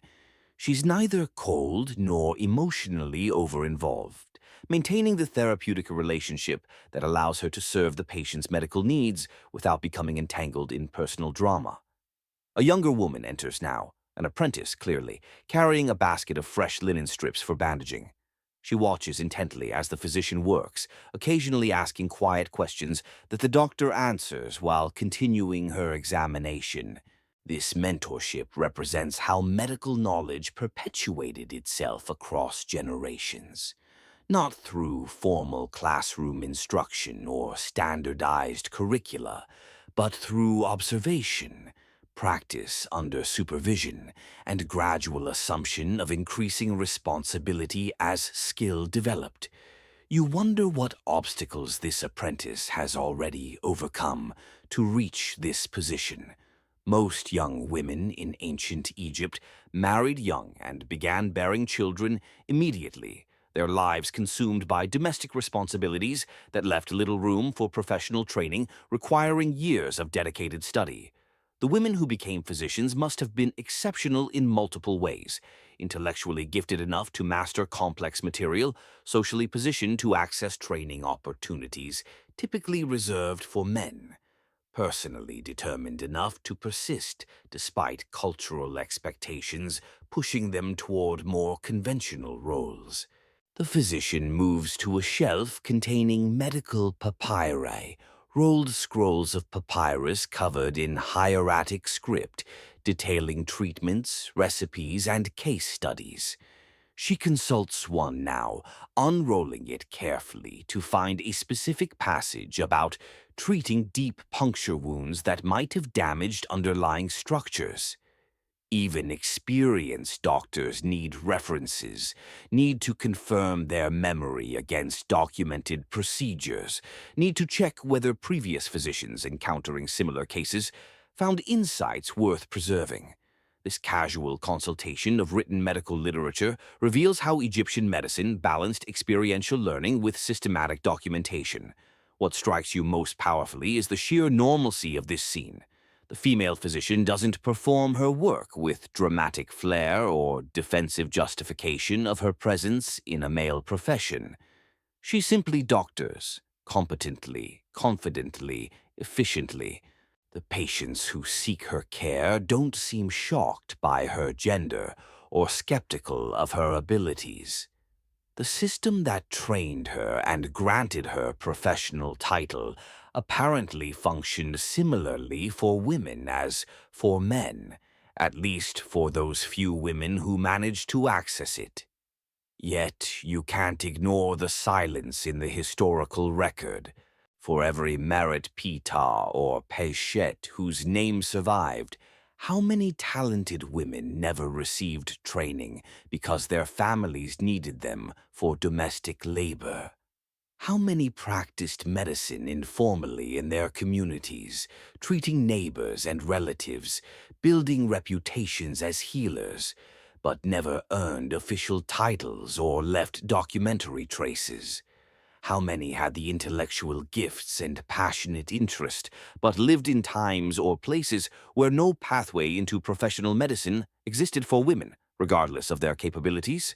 The physician finishes with her current patient and turns to prepare for the next, a routine that will repeat throughout the day, bodies presenting their infinite variations of illness and injury, each requiring assessment and treatment. She washes her hands in a basin of water mixed with natron, scrubbing thoroughly, then dries them on clean linen. The apprentice is already preparing the examination area for the next patient, laying out fresh supplies, organizing instruments. You see in this physician's practice both revolution and limitation. The revolutionary fact that ancient Egypt allowed women to practice medicine professionally at all, and the limiting reality that they remained rare exceptions rather than common occurrences. She exists in the historical record as proof of possibility, demonstrating that women could master surgery and pharmacology and diagnostics when given the opportunity. Yet her very exceptionality underscores how many women never got that opportunity, their potential wasted because cultural norms directed them exclusively towards domestic roles. The physician catches your gaze for a moment and something passes between you. Recognition, perhaps, or understanding. She knows she's unusual, knows that her professional achievements required both talent and luck, knows that most women with similar gifts never escaped the prescribed boundaries of wife and mother. But she also knows her work matters, that the patients she treats don't care about her gender when infection threatens their lives or pain makes existence unbearable. Medicine is the great equalizer. Suffering doesn't discriminate, and healing shouldn't either. You follow the physician into yet another chamber, this one dimmer than the surgical room, lit by oil lamps that cast dancing shadows across walls, painted with protective symbols and divine figures. The air feels heavier here, weighted with incense smoke and whispered prayers, because you've entered the space where medicine and magic merge so completely that separating them becomes impossible and perhaps pointless. The physician reaches not for her bronze scalps, but for amulets carved from semi-precious stones, not for pharmaceutical preparations, but for spells written on papyrus strips that will be folded into tiny packets and worn against the skin.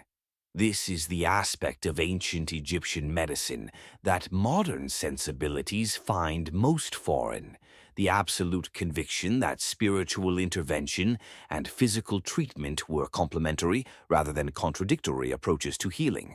A woman sits on a low stool, her hand pressed against her abdomen, where pain has lodged itself stubbornly, despite herbal remedies and dietary modifications. The physician begins by examining her physically, palpating the belly, asking about the pain's character and timing, checking for fever or other symptoms that might guide diagnosis. But this physical examination represents only half the assessment. The physician also needs to determine whether the illness has spiritual causes. Has the patient offended a deity? Has someone cursed her? Have malevolent spirits entered her body through food or breath or sexual contact? The mainstream historical fact settles around you like certainty. Ancient Egyptian medicine integrated physical and spiritual healing without perceiving any contradiction between them. Medical papyri seamlessly combine pharmaceutical recipes with incantations, surgical procedures with ritual requirements, diagnostic observations with prayers for divine intervention. The Ebers Papyrus contains over 700 magical formulas alongside its clinical remedies, and many treatments explicitly require both medicine and magic to work effectively.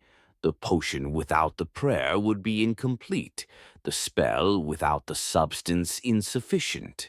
The physician selects an amulet from a wooden box, a small carved figure of Sekhmet, the lioness goddess who could both send disease and cure it, whose breath created the desert winds, and whose mercy could turn aside plague.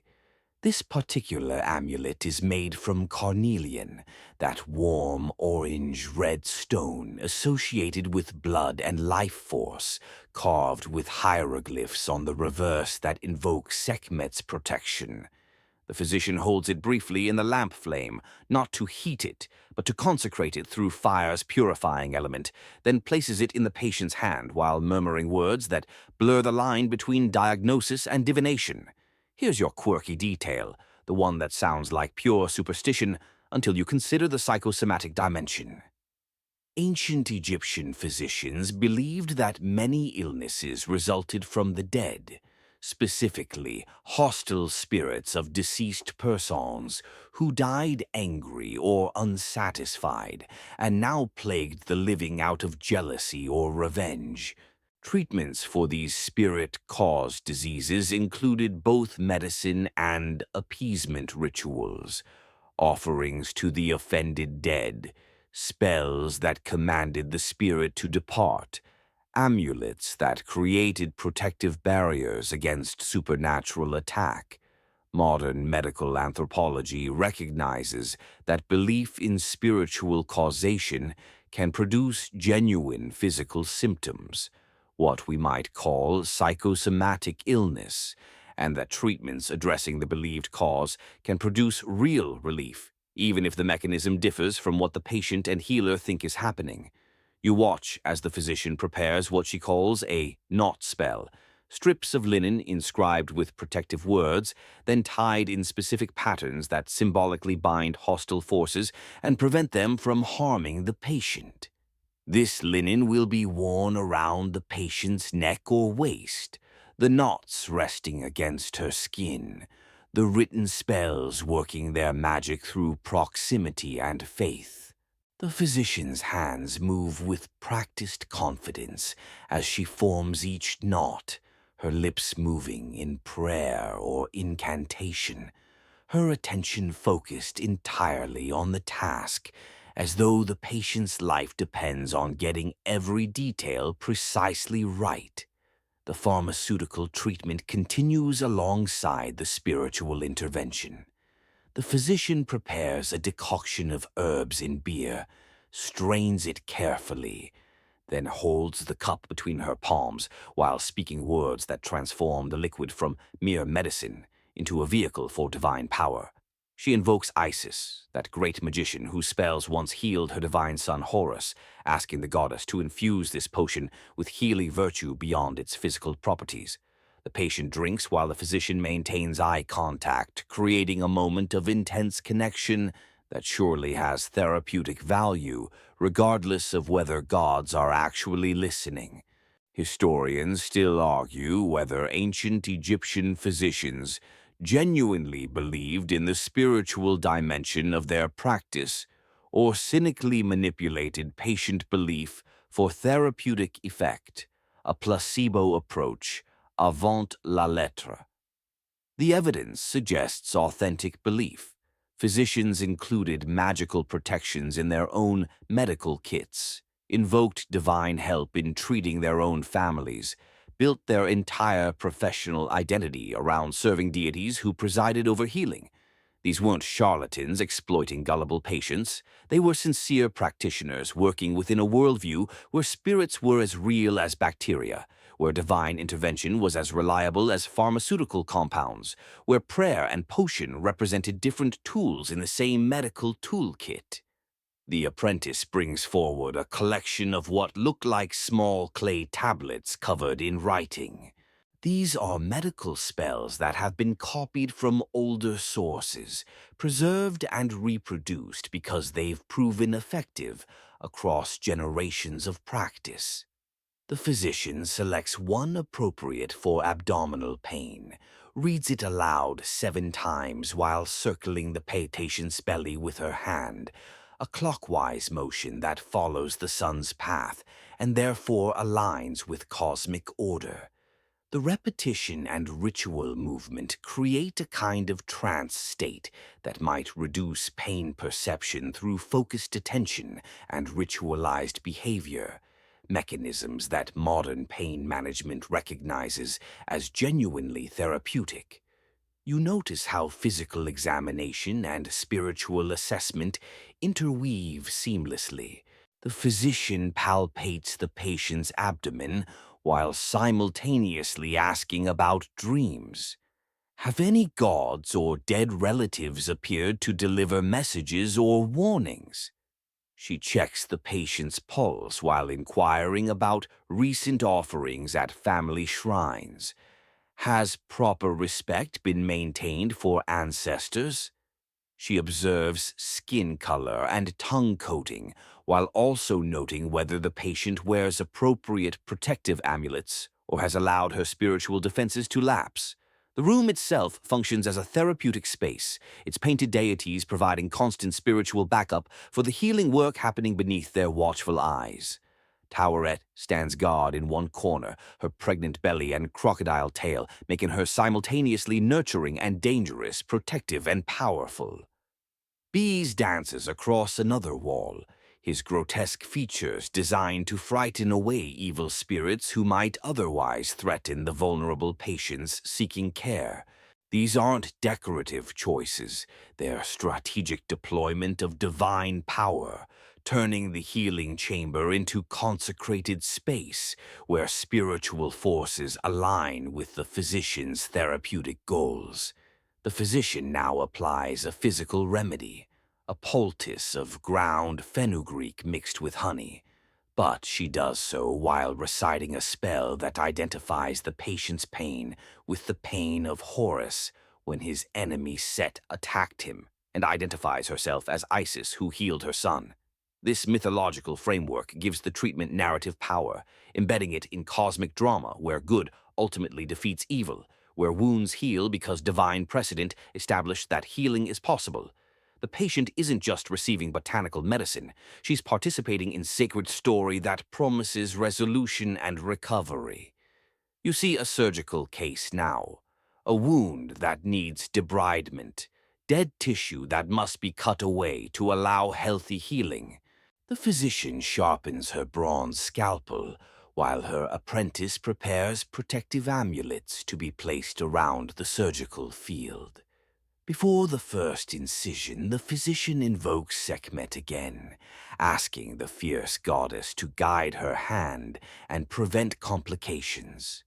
The prayer doesn't replace surgical skill, but it supplements it with spiritual insurance, addressing the uncertainty inherent in any invasive procedure. Then the blade cuts cleanly, the physician's training and talent evident in the precision of her movements, while the amulets maintain their silent vigil against supernatural interference.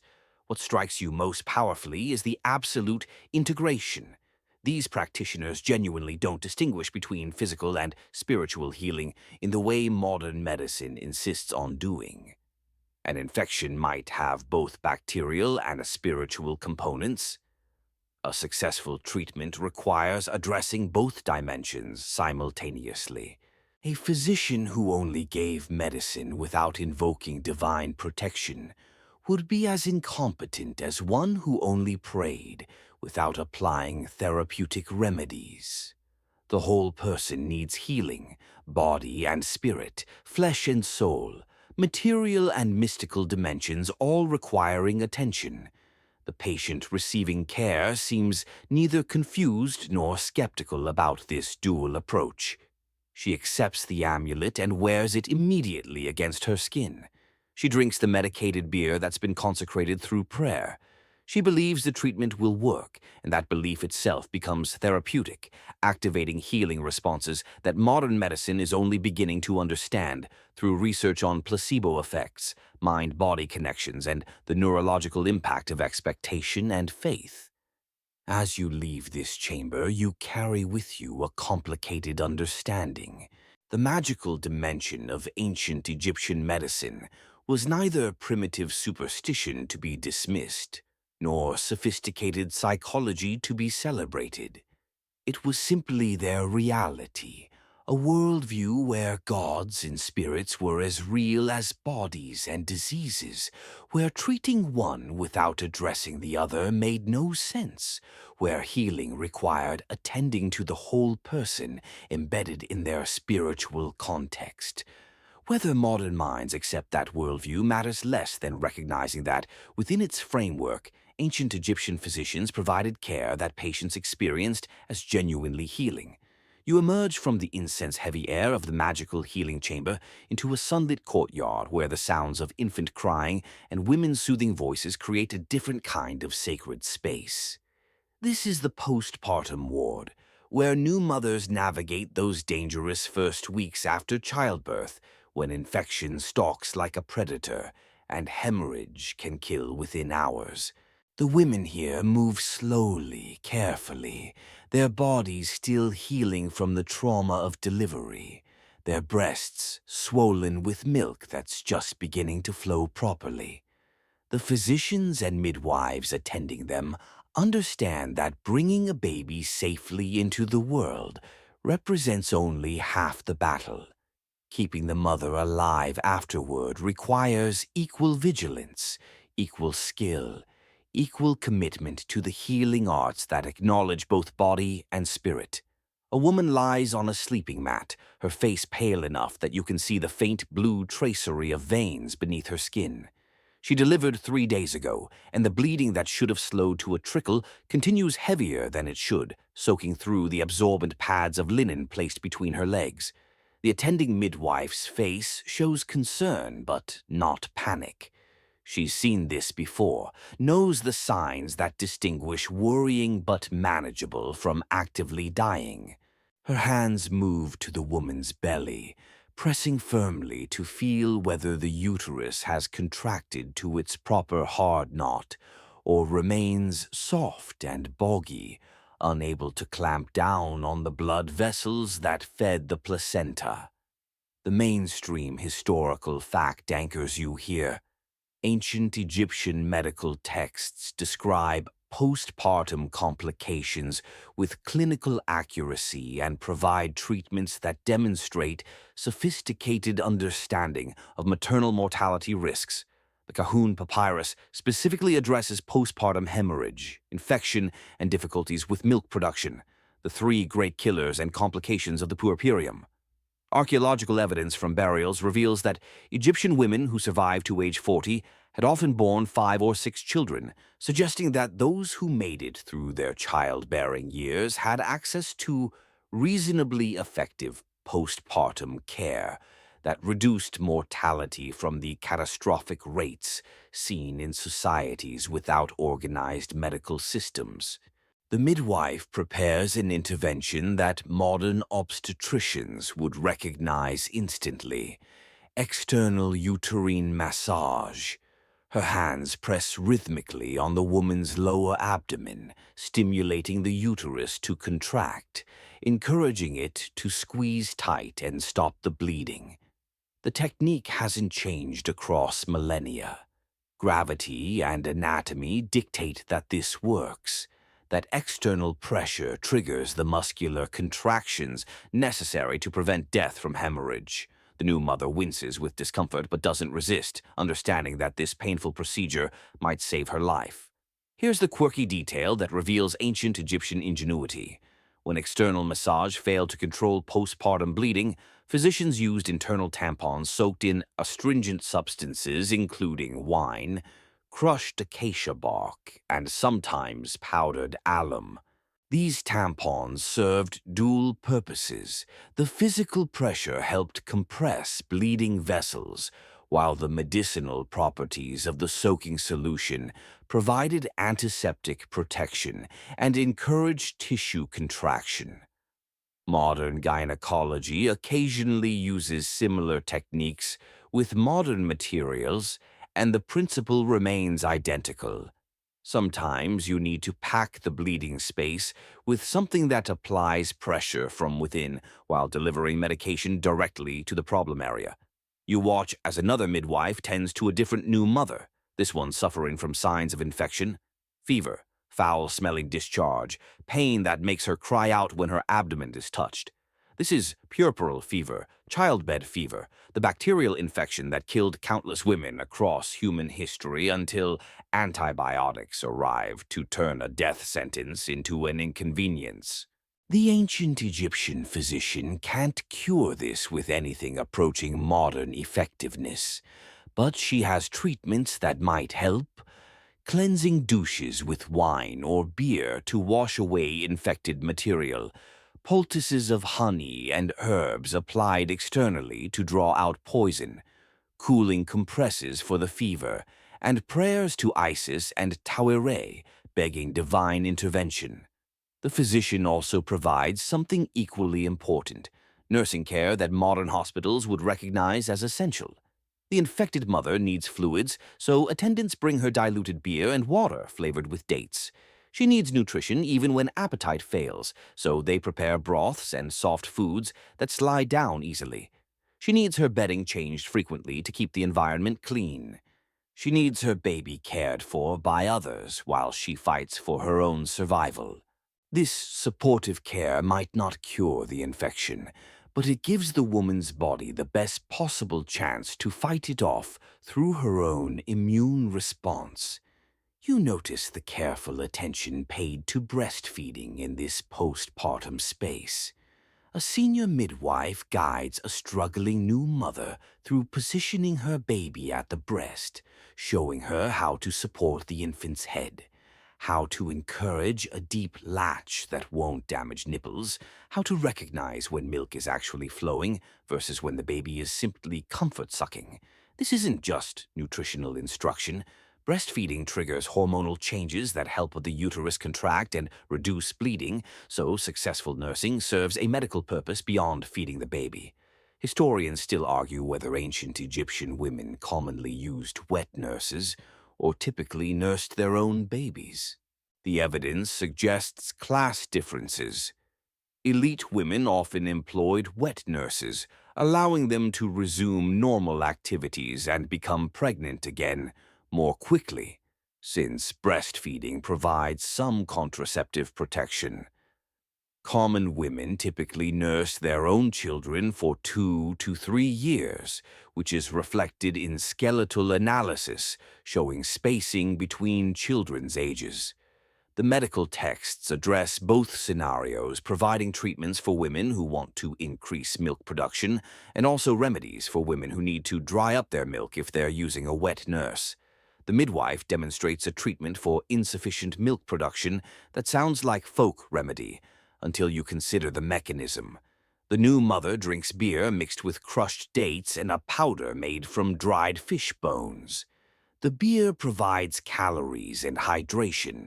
The dates offer quick sugar energy, and the fish bones contribute calcium and possibly other minerals. It's essentially a proto-lactation supplement, addressing the nutritional demands of milk production through dietary intervention. Whether it works because of its ingredients or because the ritual attention and support reduce the stress that inhibits milk letdown remains debatable, but many new mothers report improvement after treatment. You see another aspect of postpartum care now: perineal healing. Birth tears tissue, sometimes catastrophically, and the area between vagina and anus needs careful treatment to prevent infection and promote healing without excessive scarring that would make future births more difficult or sexual intercourse painful. The attending midwife washes the area with cooled boiled water, applies a salve of honey and powdered myrrh, then instructs the new mother to expose the area to sunlight for short periods. Ultraviolet radiation serving as a natural antiseptic before anyone understood why sunlight helped wounds heal cleaner. The treatment of cesarean sections deserves mention, even though they were almost certainly fatal in ancient Egypt. Some evidence suggests physicians would perform emergency cesarean deliveries to save babies when mothers died during labor. But the survival rate for mothers undergoing cesarean section in the ancient world approached zero. The postpartum care you're witnessing assumes vaginal delivery. All the treatments address complications from that type of birth and the absence of cesarean aftercare in medical papyri. Probably reflects the reality that women who required that level of surgical intervention simply didn't survive to need postpartum treatment.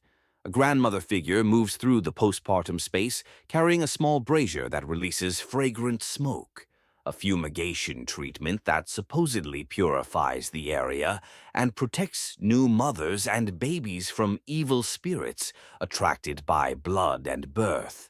The smoke contains crushed myrrh and frankincense, both of which have genuine antimicrobial properties. So this spiritual protection simultaneously serves practical infection control purposes. The grandmother stops at each sleeping mat, wafting smoke over mother and baby while murmuring protective spells. And whether the therapeutic mechanism is supernatural or pharmaceutical matters less than the fact that it might actually help. You notice how the postpartum space encourages rest, something revolutionary in any agricultural society where women's labor was essential to household survival. New mothers here are excused from work for a period that seems to extend at least a week, possibly longer for complicated deliveries. Other women bring them food, tend their older children, handle the daily grinding and baking and washing that usually occupied their hours. This enforced rest allows bodies to heal, reduces infection risk by keeping women away from contaminated water sources, and acknowledges that recovery from childbirth requires time and support. The crying babies receive attention from multiple caregivers, mothers, yes, but also the midwives and attendants and visiting relatives who form a network of care that prevents any single woman from becoming overwhelmed by the demands of a newborn.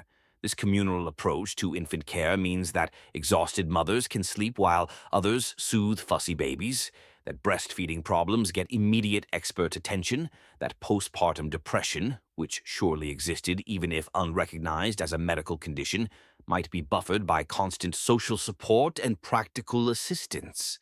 As afternoon light slants across the courtyard, you understand that this postpartum care represents ancient Egyptian medicine at perhaps its most humane, acknowledging vulnerability, providing skilled treatment alongside compassionate support, recognizing that new mothers need both medical intervention and practical help. The women here receive care that addresses their body's physical needs and their spirit's emotional requirements, treatment that combines pharmaceutical remedies with nutritional support and ritual protection, healing that happens through human connection as much as through any specific procedure or potion.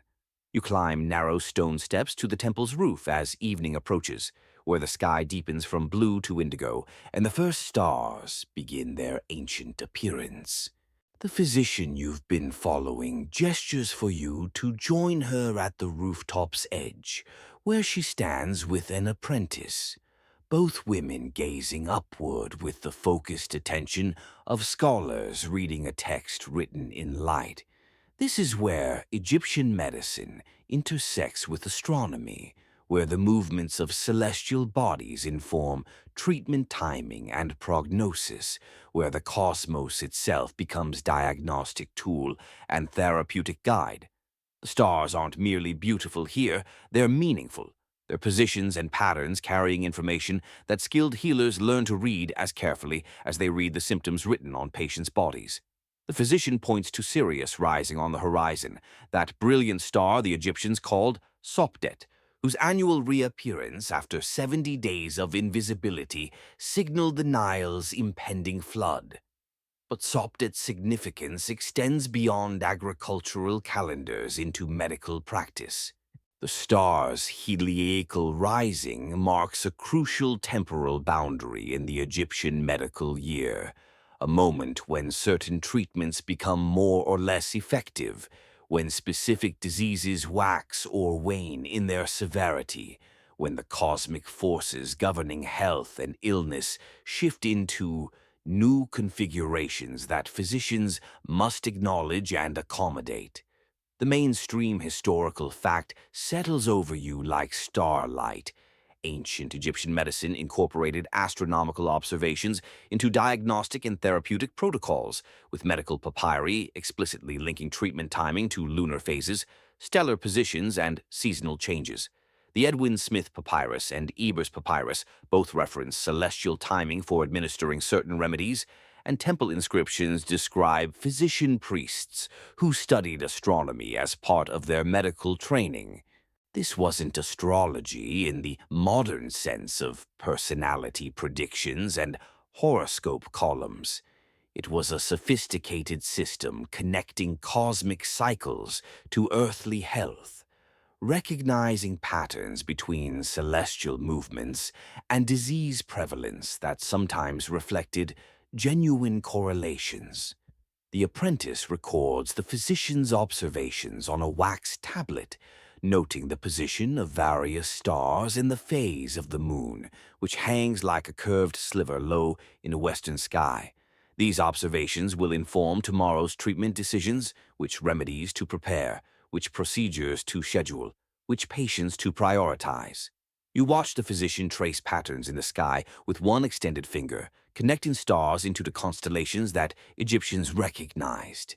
The hippopotamus goddess Taweret sprawling across the northern sky, the bull's leg, our Big Dipper that never sets, the falcon-headed god whose wings spread across the Milky Way's bright river. Here's the quirky detail that bridges ancient astronomy and medical practice. Egyptian physicians believed that a woman's menstrual cycle naturally aligned with lunar phases, and that deviations from this alignment indicated illness or imbalance requiring treatment. They observed that the moon completes its cycle in roughly 29 days, close to the average menstrual cycle length, and concluded that women's bodies responded to the same cosmic forces that govern tides and seasons. Modern research has found weak correlations between lunar phases and menstrual timing in some studies, though the mechanisms remain debated and the effects are far subtler than ancient physicians believed. Still, the observation that biological rhythms might sync with astronomical cycles wasn't entirely wrong, just overstated. The physician now explains to her apprentice how stellar observations inform surgical timing. Certain procedures shouldn't be performed when Mars dominates the night sky, its red color suggesting blood and violence that might manifest as excessive bleeding or poor healing. Operations involving the head and eyes are best scheduled when favorable stars occupy the correct celestial positions, while abdominal surgeries require different astronomical conditions. Whether these correlations reflect genuine cosmic influences or simply give physicians a systematic framework for spacing procedures and avoiding overtaxing their skills remains an open question. You notice star charts painted on the underside of the roof's overhang, detailed maps showing constellations, noting which stars rise and set at different seasons, marking the paths that planets trace across the background of fixed stars. These aren't decorative artwork. They're reference materials that physicians consult when making treatment decisions, checking celestial positions against recorded patient outcomes to refine their understanding of which cosmic conditions favor which therapeutic interventions. Historians still argue whether astronomical medicine represented sophisticated observation of genuine correlations or elaborate superstition that happened to produce adequate results through coincidence and placebo effects. The truth likely mingles both elements. Some patterns Egyptian physicians observed between celestial events and disease prevalence reflected real connections: seasonal illness patterns linked to solar position, nocturnal behaviors affected by moonlight, even possible influences of electromagnetic or gravitational forces we're only beginning to understand. Other connections were surely spurious, pattern-seeking minds finding meaning in random correlations. The physician points out specific stars associated with different deities who preside over healing. Sirius belongs to Isis, that great goddess whose magic and medicine restored the dead Osiris and healed countless mortals. Orion relates to Osiris himself, the eternally resurrected god whose death and rebirth cycle mirrors the daily dying and rising sun. Other stars connect to Hathor, Sekhmet, Thoth, all deities whose divine portfolios include healing, protection, wisdom, or the mysteries of life and death. Observing these stars as positions becomes a form of prayer and practical astromedicine simultaneously, the physician reading both divine will and cosmic conditions in the same glittering text. You watch as the physician times a patient's pulse while observing the stars, using celestial positions as a kind of cosmic clock more reliable than water clocks or sundials. The pulse itself gets interpreted through astronomical frameworks. A pulse that races like Mercury speeding across the sky suggests different pathology than one that plods with Saturn's heavy slowness. The body becomes microcosm reflecting the macrocosm, celestial patterns manifesting in flesh and blood and bone. The moon's phase particularly matters for treatments involving fluids and flows. The waxing moon, growing fuller each night, is the time to administer remedies that build up strength, increase milk production, encourage wounds to fill with healthy tissue. The waning moon, diminishing toward darkness, becomes the optimal period for treatments that reduce, stopping excessive bleeding, draining infections, eliminating tumors or unwanted growths. This lunar pharmacology might seem like pure mysticism, but some research suggests that biological rhythms do respond to lunar cycles through mechanisms involving gravitational effects on fluids or electromagnetic influences on cellular processes. Though mainstream medicine remains skeptical of these fringe theories. The physician now identifies several stars whose appearance signals seasonal disease patterns. When certain constellations dominate the night sky, respiratory infections increase, a correlation that might reflect genuine seasonal patterns of viral transmission during cooler months when people gather indoors. Other stars warn of digestive complaints that peak during hot seasons when food spoils more rapidly and waterborne diseases spread through contaminated sources.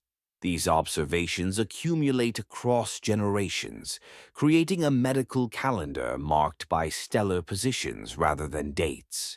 allowing physicians to anticipate and prepare for predictable disease surges. You see star timing applied to childbirth now, as the physician explains that babies born under certain stellar configurations face better or worse prognosis for survival.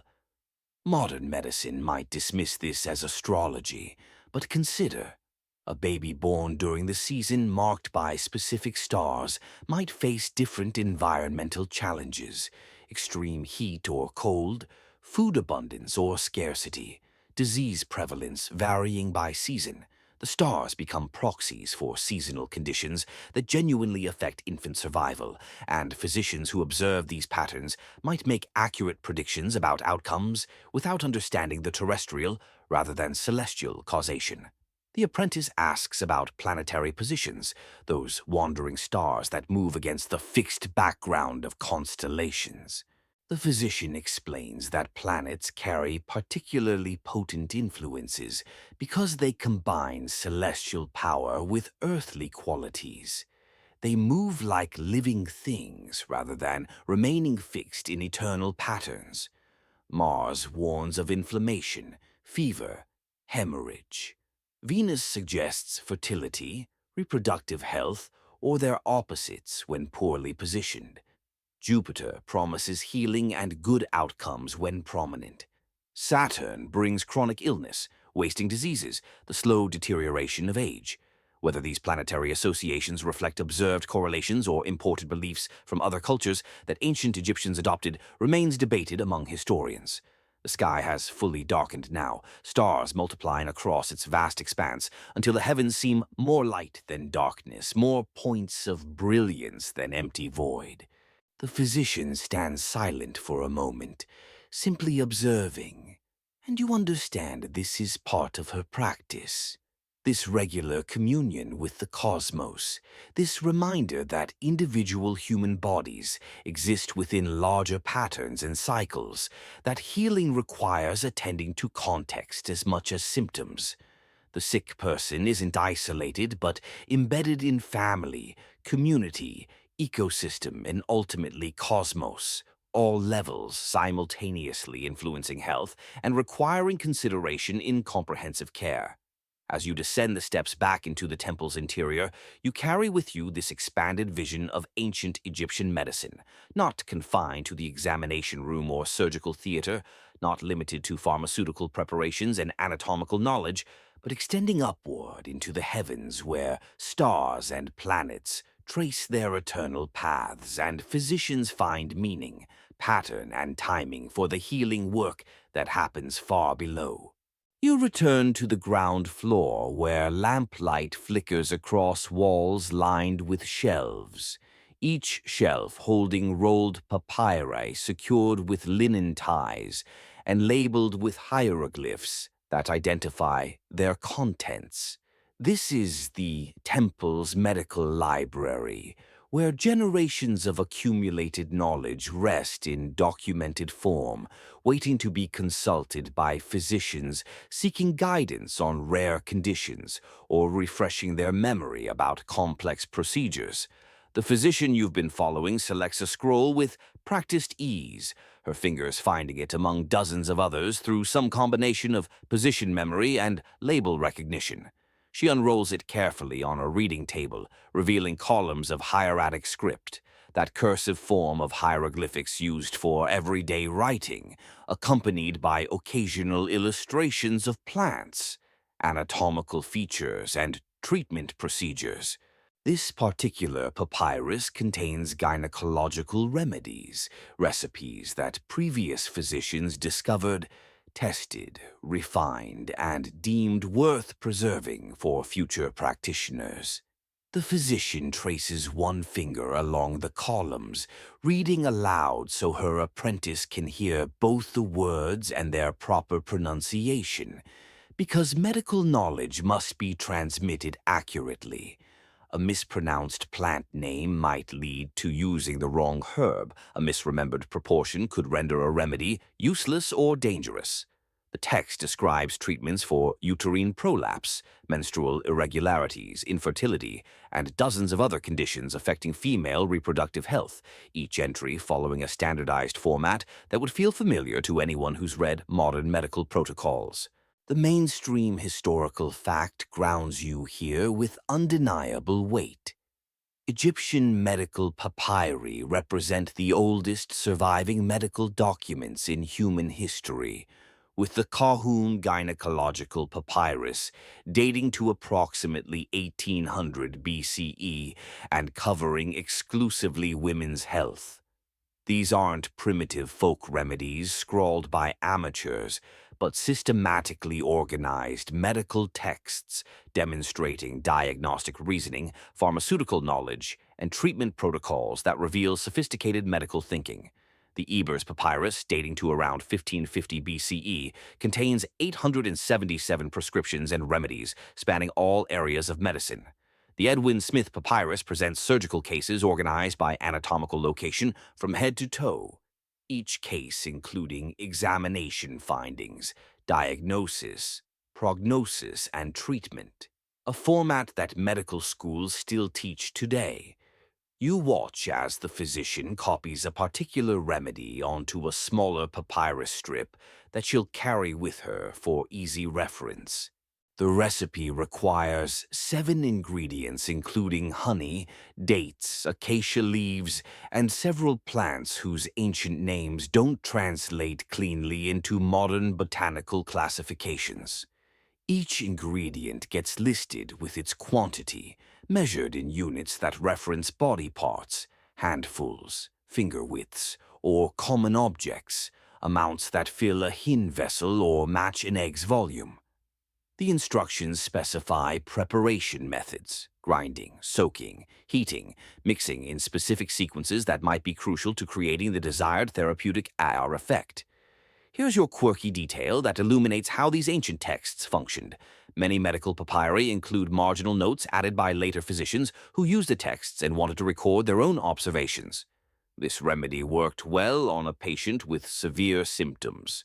Or, I found reducing the honey by half produced better results. Or, sometimes just excellent, written beside particularly effective treatments. These annotations transform the papyri from static documents into living medical records that evolved across generations, each physician contributing to a collective knowledge base that improved through accumulated experience. It's peer review and evidence-based medicine avant la lettre, physicians building on each other's work rather than each generation starting from scratch. The physician now unrolls a different papyrus, this one containing diagnostic frameworks that help physicians identify diseases based on symptoms. One section describes examining urine, its color, clarity, smell, and what sediment appears when it stands overnight.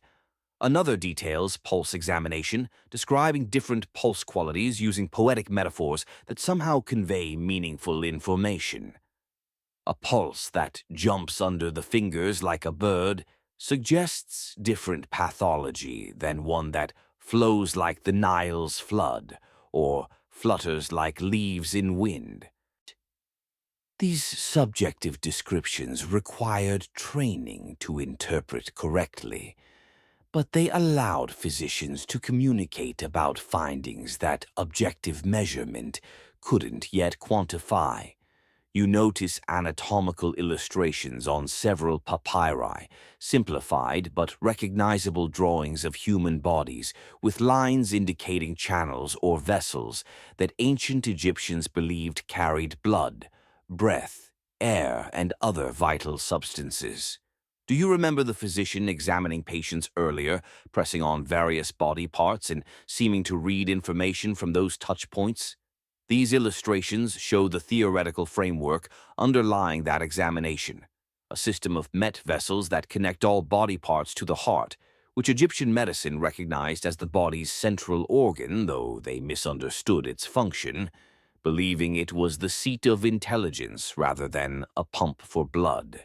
Historians still argue whether ancient Egyptians understood circulation, The concept that blood flows continuously through vessels in a circuit from heart to body and back again.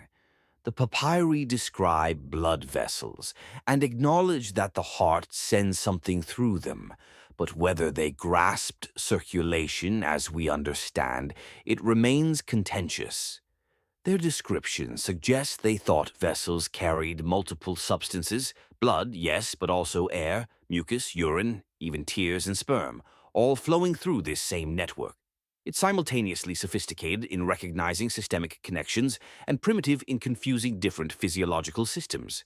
The physician shows her apprentice a papyrus section describing surgical procedures, including trepanation, drilling or scraping holes in the skull to relieve pressure or access brain injuries. The text describes this procedure matter-of-factly, listing indications for performing it and warning signs of complications.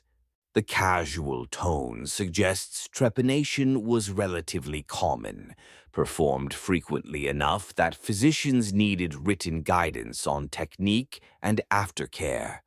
Archaeological evidence confirms this. Egyptian skulls showing healed trepanation holes prove that patients survived the procedure often enough to justify its continued use. You see pharmaceutical recipes that reveal sophisticated understanding of drug preparation methods. Some remedies require fermentation, allowing mixtures to sit for days or weeks, while microbial action creates therapeutic compounds not present in the original ingredients. Others specify heating to exact temperatures described by observable indicators until bubbles appear or until the mixture darkens like old blood.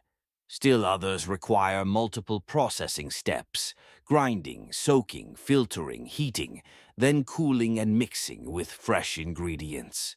This isn't random kitchen witchcraft, but careful chemistry aimed at extracting, concentrating, or creating specific therapeutic compounds.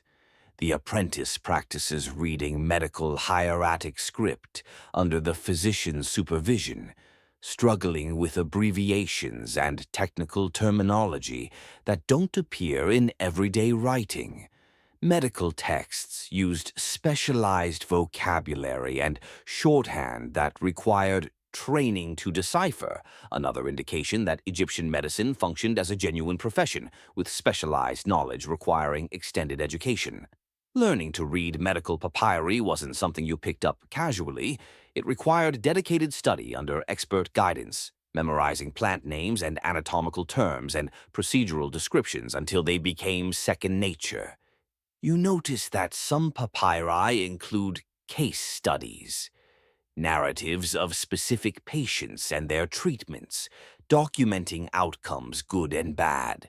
These case reports serve multiple purposes. They teach diagnostic reasoning by showing how experienced physicians worked through ambiguous presentations.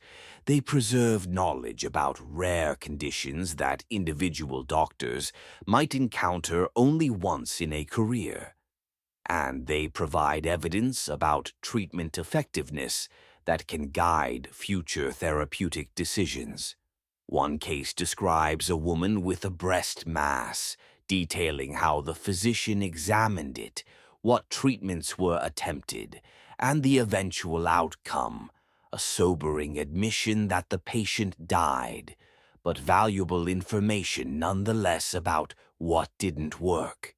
The physician handles each papyrus with reverence bordering on worship, and perhaps that's appropriate because these documents represent immortality of a sort, the thoughts and observations of physicians dead for centuries, their insights preserved in ink and papyrus, still teaching and guiding healers generations after their hands stopped moving and their eyes closed for the final time. Medical knowledge transcends individual mortality through documentation, each physician contributing threads to a tapestry that grows larger and more detailed as time passes. Some papyri show significant damage, holes where insects ate through the papyrus, water stains from floods or roof leaks, sections where the ink has faded to near invisibility. The physician copies these deteriorating texts onto fresh papyrus, preserving knowledge that might otherwise vanish as physical documents succumb to time and entropy. This copying work is itself medical practice, ensuring that future physicians will have access to accumulated wisdom, rather than losing it to material decay. As evening deepens into night, the physician carefully re-rolls the papyri she's been consulting, ties them with their linen cords, and returns them to their proper places on the shelves. These scrolls represent the written foundation of Egyptian medicine, the documented evidence that transforms individual experience into collective knowledge that makes medicine teachable and improvable rather than forever confined to what each physician can learn through direct experience. In these papyri rest recipes and procedures tested across centuries, the distilled wisdom of countless practitioners refined through trial and error into treatments reliable enough to preserve in permanent form. You enter a chamber where the air shimmers with something beyond heat or incense, a presence that makes the hair on your arms rise slightly, where painted goddesses seem to watch with eyes that follow your movement across the room.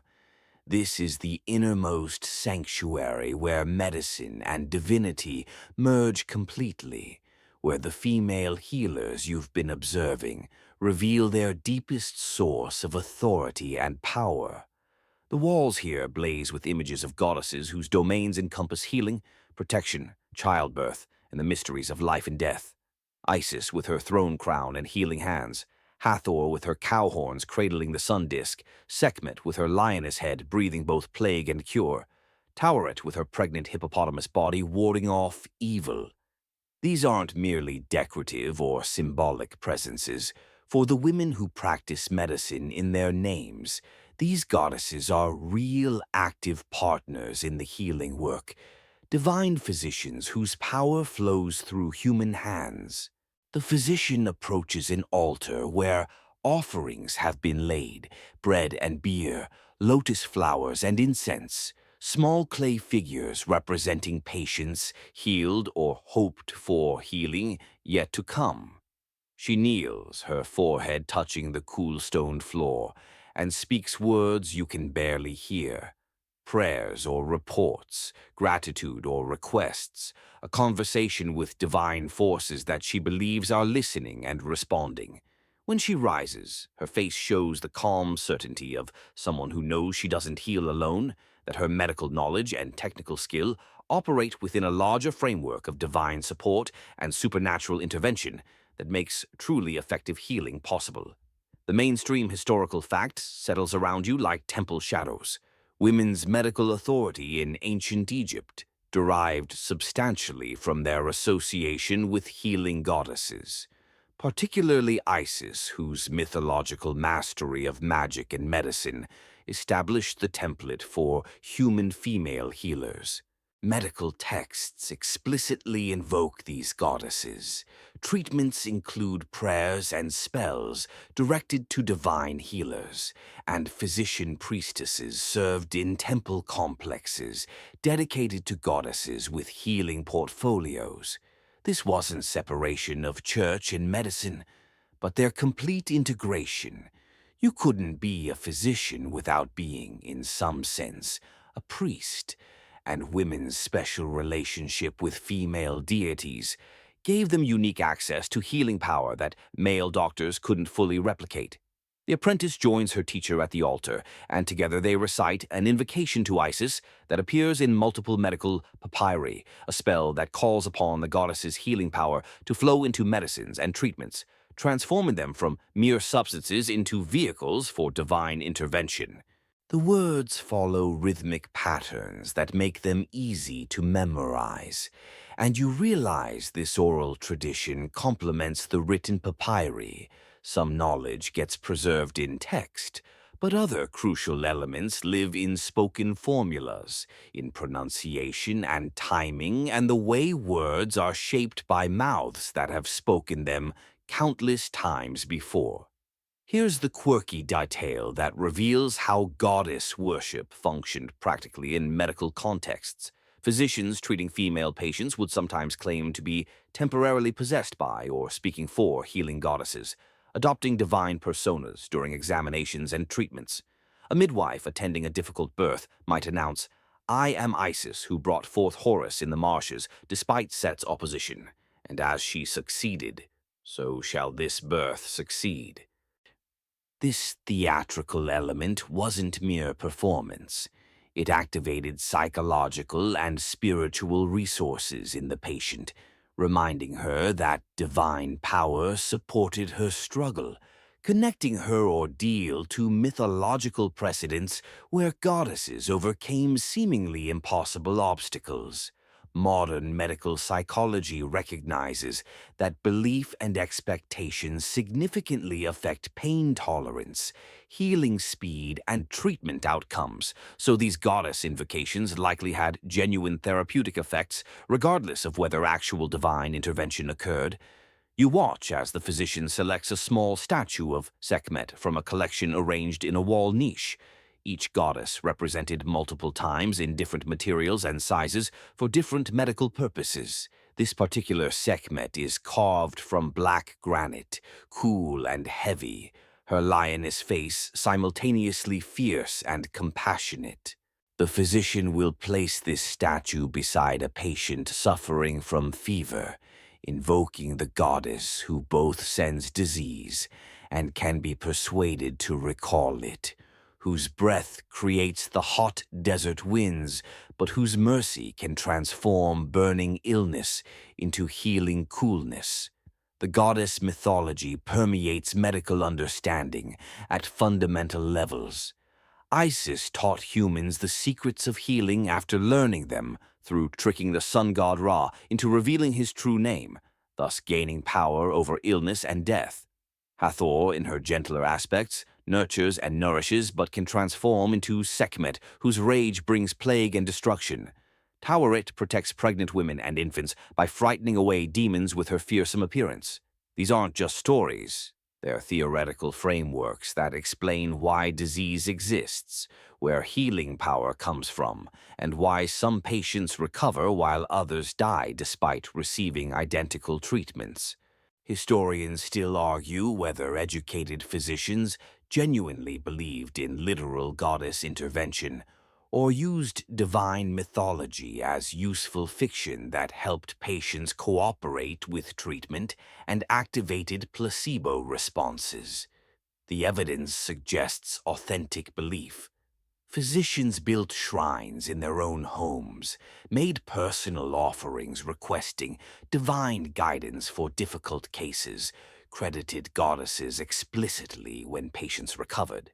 These weren't cynical manipulators exploiting religious sentiment, but sincere believers who experienced their medical work as collaboration with divine forces, their successful treatments as evidence of goddess favor, their failures as moments when divine will chose death over healing for reason mysterious to human understanding. The physician now demonstrates a healing ritual that combines pharmaceutical and spiritual elements inseparably. A patient with chronic pain sits before the altar while the physician prepares a salve. Honey, myrrh, powdered willow bark mixed with oil until it achieves proper consistency. But before applying this medicine, the physician holds it in both hands and speaks directly to Isis, asking the goddess to infuse the preparation with divine healing virtue that transcends its physical properties. The salve becomes simultaneously drug and sacrament, its therapeutic action deriving from both chemical compounds and spiritual blessing. You notice ex voto offerings arranged around various goddess statues, small carved body parts representing areas that were healed or still need healing. A limestone foot thanks Hathor for curing an injury that prevented walking. A clay breast asks Isis for relief from a painful lump. A wooden eye seeks Sekhmet's intervention for failing vision. These offerings create a visual record of divine healing work, testimonies that encourage current patients by showing them that others suffered similar afflictions and found relief through goddess intervention, supplementing medical treatment. The apprentice asks about the relationship between different healing goddesses, when to invoke Isis versus Hathor versus Sekhmet, how to know which divine power suits which medical situation. The physician explains that goddess selection depends on multiple factors: the patient's personal devotion to specific deities, the nature of the illness, the type of treatment being administered, even the physician's own strongest divine connections. Some doctors develop special relationships with particular goddesses, becoming known for treatments invoking that deity's power, while other physicians maintain more ecumenical practices, calling upon whichever goddess seems most appropriate for each case. The divine feminine power underlying women's medical authority creates interesting dynamics. Male physicians can invoke goddesses too, but women claim special kinship. They share gender with these powerful divine healers. Their bodies mirror the goddess's capacity for fertility and nurture. Their lived experiences of menstruation and childbirth connect them to divine mysteries that men can observe but never directly experience. This gendered spiritual authority legitimizes female medical practitioners in ways that purely technical skill might not, giving them standing that derives from cosmic rather than merely social sources. You see a ritual healing ceremony now where the physician acts as direct conduit for goddess power. A seriously ill patient lies on a mat while the physician places one hand on the patient's forehead and raises the other toward a painted image of Isis on the wall.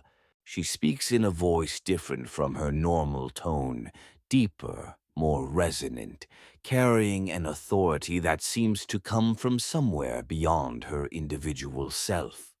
Whether she's genuinely possessed by divine presence or performing a therapeutic ritual matters less than the patient's response. The woman's breathing slows, her face relaxes, her body seems to accept healing possibility in ways that purely pharmaceutical treatment might not trigger.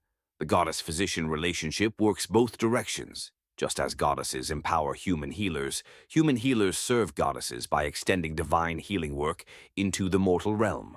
Every successful treatment glorifies the goddess whose power made it possible. Every patient saved represents divine victory over death and disease. The physician's reputation enhances the goddess's reputation, and the goddess's mythology legitimizes the physician's authority. It's symbiotic relationship that benefits both parties, divine and human, supernatural and natural, spiritual and practical dimensions reinforcing each other in ways that make the healing work more effective than either element alone might achieve. As you leave this innermost sanctuary, you understand that ancient Egyptian women practicing medicine weren't simply technicians applying learned procedures, but priestesses channeling divine power, not just physicians treating bodies, but intermediaries between mortal suffering and immortal healing forces.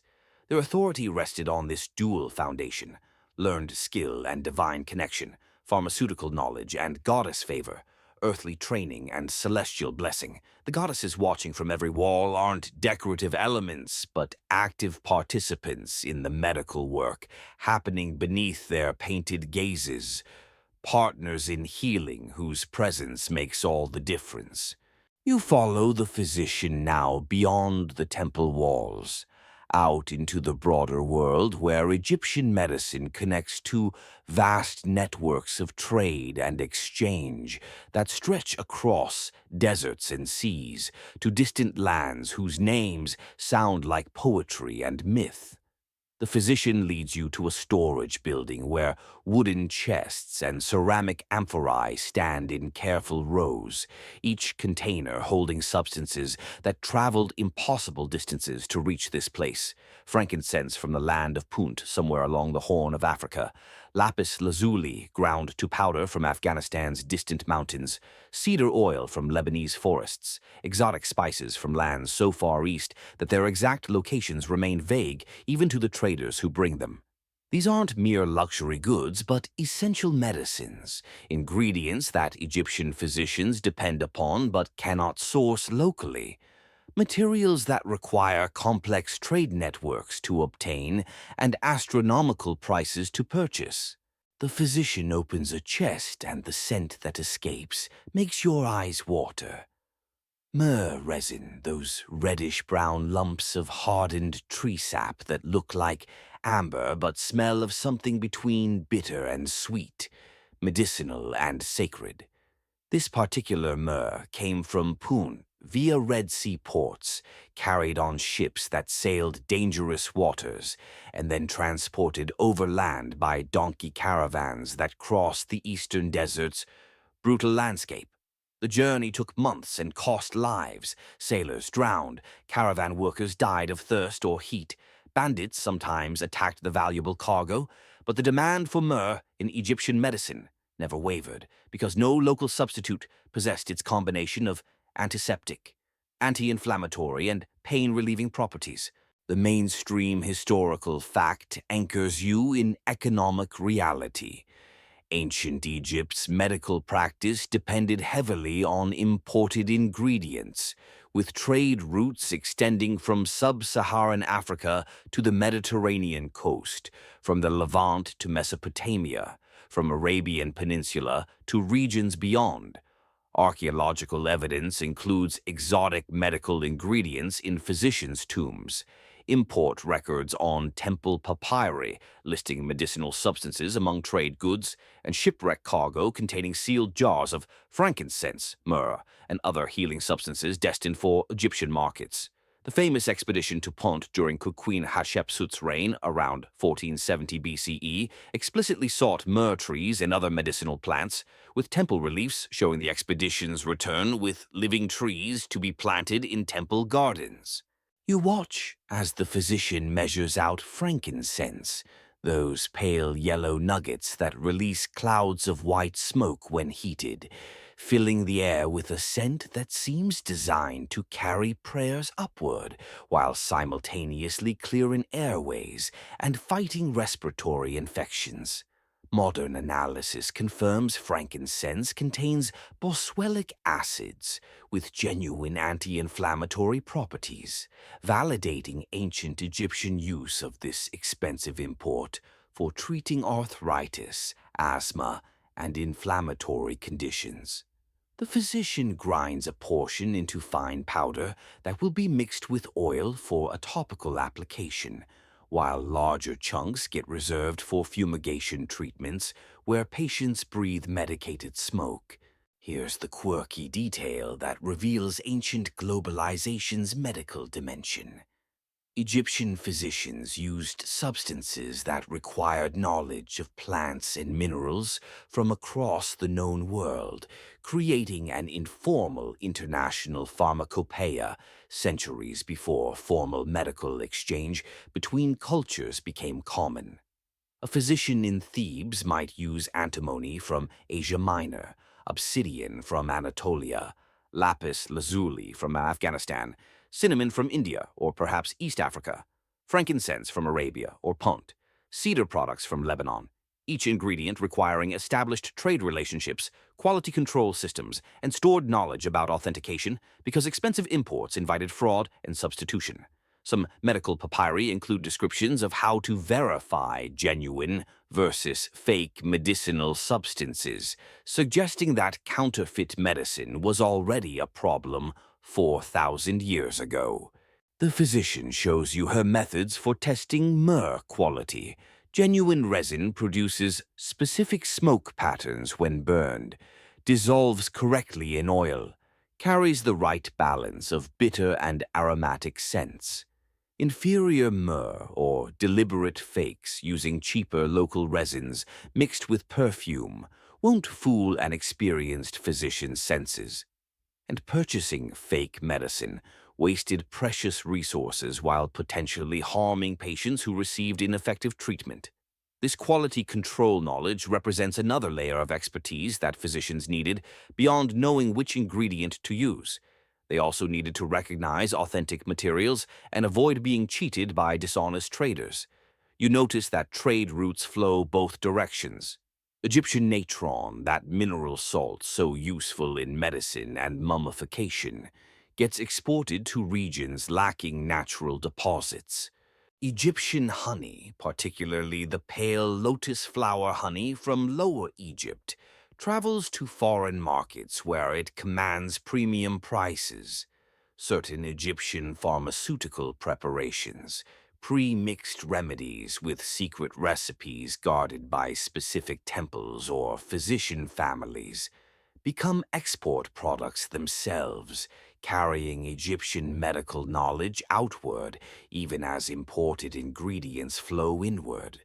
Historians still argue whether this pharmaceutical trade created genuine international exchange of medical knowledge or remained purely commercial, with ingredients traveling but ideas staying largely isolated within cultural boundaries.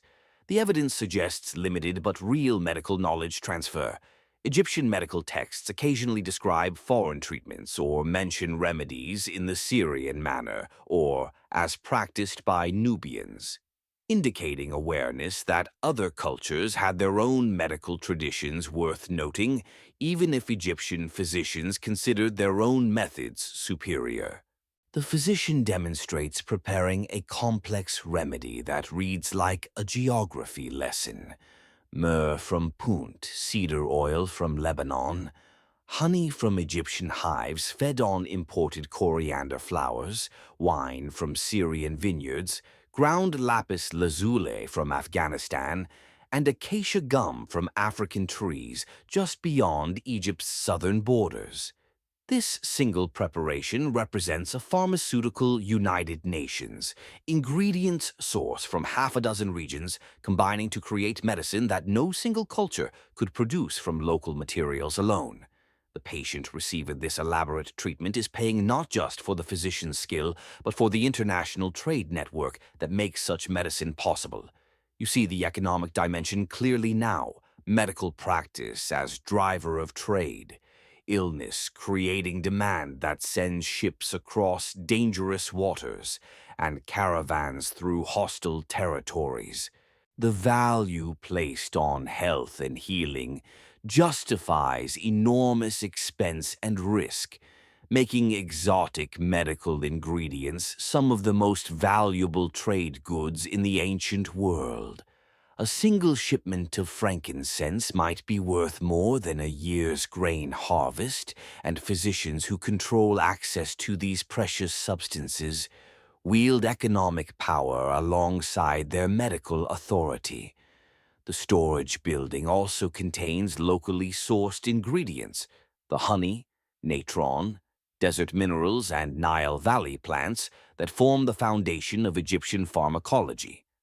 But the imported exotics occupy places of honor, their rarity and expense marking them as special resources reserved for serious conditions or wealthy patients. This creates a tiered medical system where everyone can access basic care using local ingredients.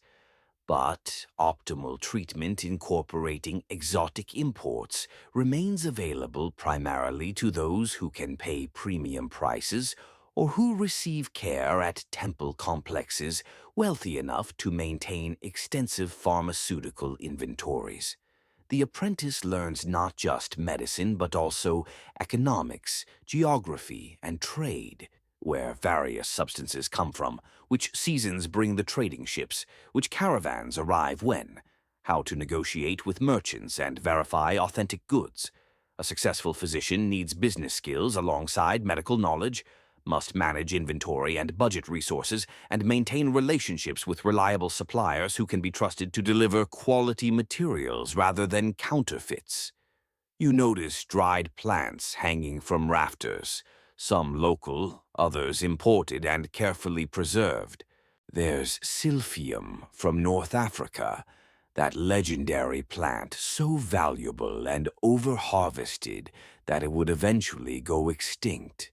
There are bundles of herbs from Mediterranean regions, roots from Mesopotamian marshes, tree barks from Lebanese mountains. Each represents not just a botanical specimen, but a link in complex supply chains involving growers, collectors, transporters, merchants, and finally physicians who transform raw materials into healing preparations. The scents in this storage building create an olfactory map of the ancient world, each region contributing its distinctive aromatics to a perfume of international medicine. Bitter myrrh from the south, sweet frankincense from the east, sharp cedar from the north, exotic cinnamon from impossibly distant eastern lands. These fragrances blend with local honey and desert minerals until you can't separate Egyptian from foreign, native from imported, creating fusion pharmacology that acknowledges no boundaries except what works. As the physician closes the storage chests and seals the amphorae, you understand that Egyptian medicine succeeded partly because it wasn't isolated or provincial, but cosmopolitan and curious, willing to incorporate foreign ingredients and occasionally foreign techniques, connected through trade to the broader ancient world's healing resources. The best medicine flowed along the same routes as luxury goods and strategic materials, illness driving commerce just as surely as hunger or greed, suffering creating value that sent humans across dangerous distances, seeking substances that might ease pain and extend life. You descend now into a chamber beneath the temple proper, down stone steps worn smooth by centuries of careful feet, into a space where the temperature drops noticeably, and the air carries a different quality, damp and still and thick with secrets that women guard jealously from outside scrutiny. This is the place where the most private knowledge lives, where treatments too controversial or intimate or powerful get taught through whispered instruction and carefully controlled apprenticeship. The physician pauses at the threshold, her hand on your shoulder, and you understand this is privileged access you're receiving, entry into a realm where not all knowledge circulates freely, where some medical wisdom stays deliberately confined to those who've proven themselves trustworthy and capable of handling information that could be misused or misunderstood. The walls here carry no painted goddesses, no elaborate decorations, just smooth limestone occasionally marked with simple hieroglyphs that serve as labels or warnings rather than ornamentation. The shelves hold fewer vessels than the upper chambers, but the contents of these containers carry a different weight, a sense that what's stored here represents medicine's dangerous edge, where healing and harm share uncomfortably close proximity.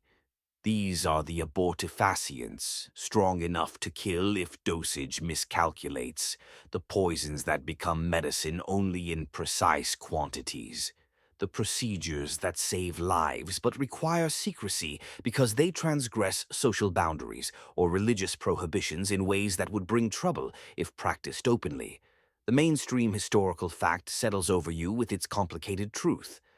Ancient Egyptian medical knowledge included confidential women's wisdom passed through restricted channels, with some treatments documented only obliquely in medical papyri using euphemistic language or coded references that required insider knowledge to interpret correctly.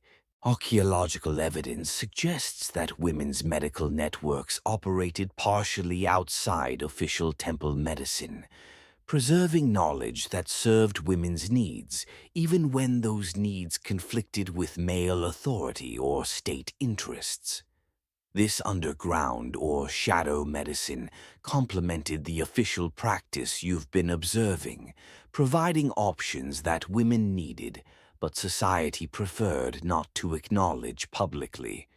The physician shows her apprentice preparations that don't appear in the papyri you examined earlier, or rather they appear there using such vague language that you'd never recognize them without direct instruction. One recipe describes opening the blocked passages using ingredients that, when you learn their actual purpose, clearly means terminating unwanted pregnancy in its second or third month when simpler methods have failed.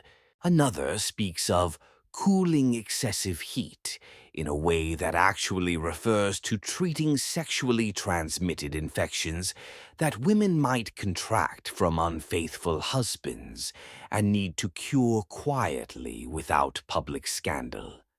Here's the quirky detail that reveals how secret knowledge functioned practically. Some women physicians developed unique signals or code phrases that allowed patients to request controversial treatments without speaking openly about their needs. A woman seeking abortion might ask for help with the monthly cleansing that's delayed, and the physician would understand immediately what was really being requested. Someone suffering from sexual assault might describe injuries from a fall using specific language that communicated the true situation to initiated healers while maintaining plausible deniability if others overheard.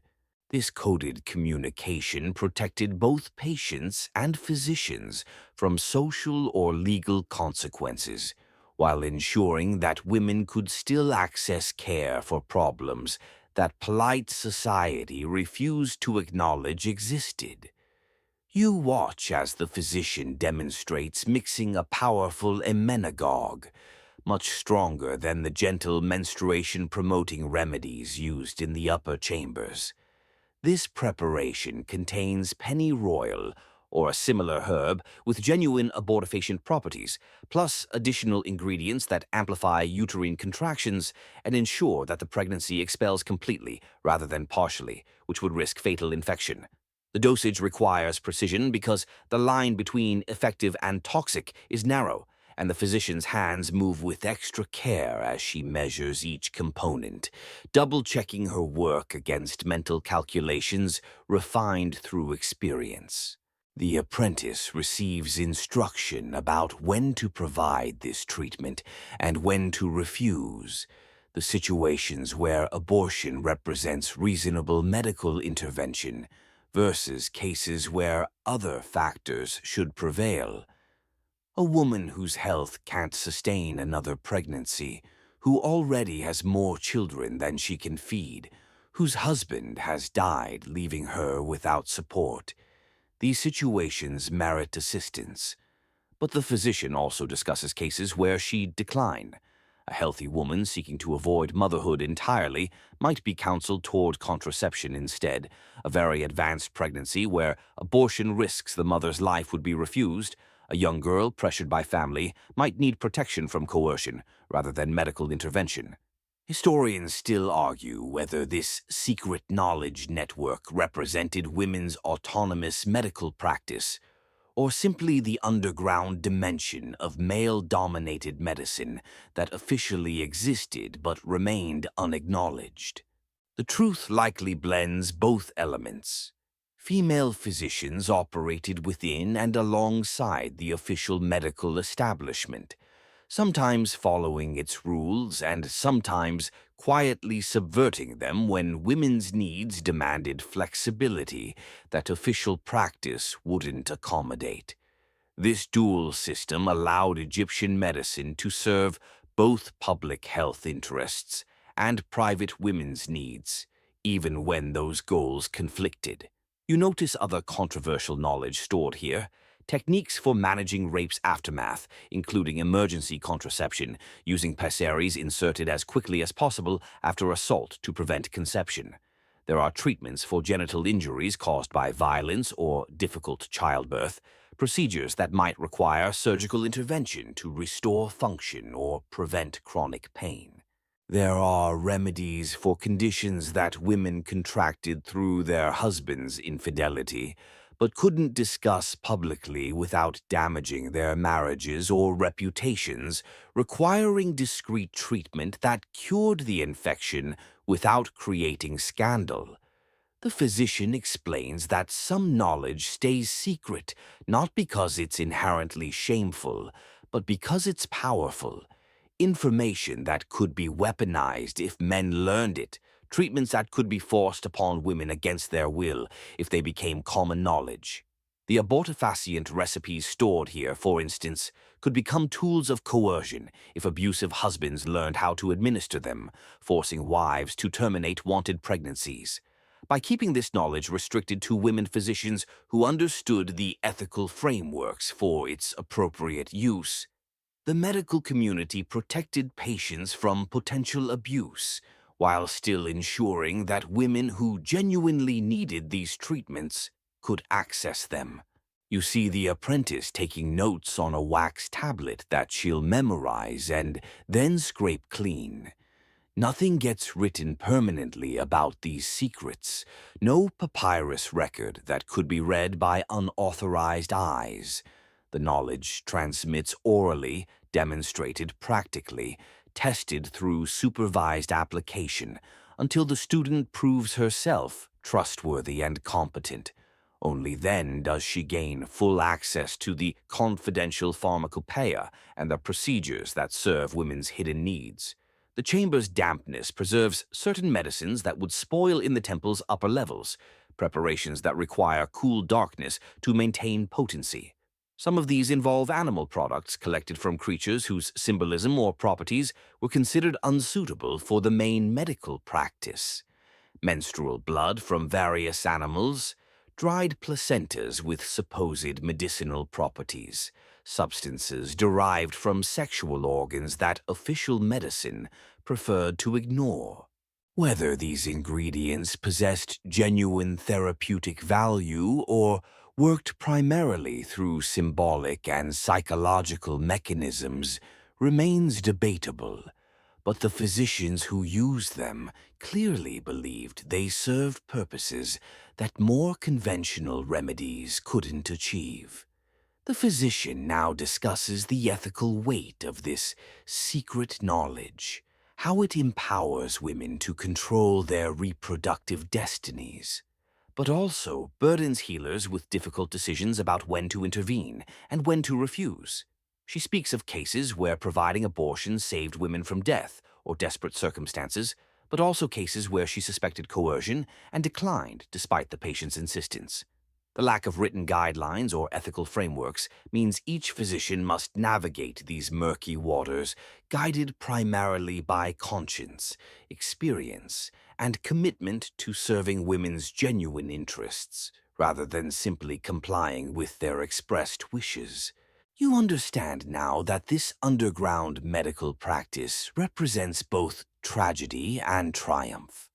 Tragedy that women needed secret healing networks because official society wouldn't acknowledge or address their full range of medical needs, but triumph that they created those networks anyway, preserving knowledge and providing care despite social and legal obstacles. The women who learned these secrets and practiced these controversial treatments risked their reputations and possibly their lives to ensure that other women had options when circumstances became desperate. As you climb back toward the temple's upper levels, leaving the secret chamber behind, you carry with you this complicated knowledge about medicine's shadow dimensions, the treatments society needs but prefers not to examine too closely, the care that happens in whispers and darkness because daylight would bring scandal and prohibition, the healing that serves women's actual lives rather than idealized versions of womanhood that ignore messy realities like unwanted pregnancy, sexual violence, and the sometimes devastating consequences of human sexuality. You emerge now from the temple complex into late afternoon sunlight that feels somehow different, warmer perhaps, or softer, as though your journey through ancient Egyptian medicine has changed not just your understanding, but your sensory relationship with the world itself. The physician walks beside you through gardens where medicinal plants grow in careful rows, their leaves catching light and releasing fragrances that you now recognize. That's coriander for digestive complaints. Those are poppy plants whose sap relieves pain. Over there grows the cumin that soothes coughing and clears congested lungs. The apprentice follows a few steps behind, her arms full of fresh-cut herbs that will be processed into tomorrow's medicines, her face showing the focused exhaustion of someone whose mind has been filled past capacity with new knowledge that will take weeks or months to fully integrate. The Nile flows in the distance, its presence felt even when not visible, that great river whose floods and retreats governed Egyptian life with more certainty than any pharaoh's decrees. The women who practiced medicine along these banks understood themselves as part of natural cycles larger than individual human lives.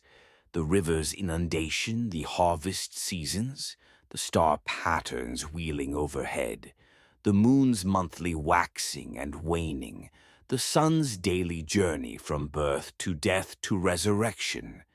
Their medicine worked within these rhythms rather than fighting against them, recognizing that healing happens when body and cosmos align, when treatments honor natural patterns rather than imposing artificial interventions that ignore the larger context in which human life unfolds.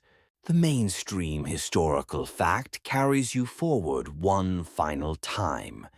Ancient Egyptian women's medical practice represented humanity's first documented systematic approach to healthcare specifically addressing female bodies, creating knowledge and techniques that would echo through subsequent civilizations, Greek, Roman, Islamic, medieval European, until finally arriving in modified but recognizable forms in modern gynecology, obstetrics, and women's health specialties. The honey they used still appears in wound care products today. The contraceptive principles they discovered inform current family planning methods.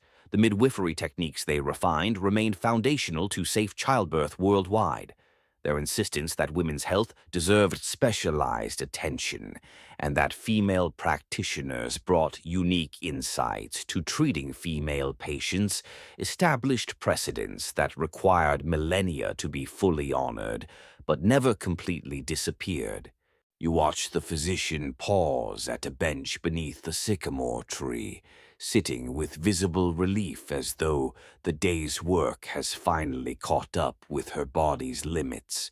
She's probably seen a dozen patients today, prepared countless remedies, consulted medical papyri multiple times, taught her apprentice through constant demonstration and explanation, made life and death decisions about treatments to provide or withhold, and maintained throughout it all the combination of clinical competence and spiritual awareness that Egyptian medicine demanded.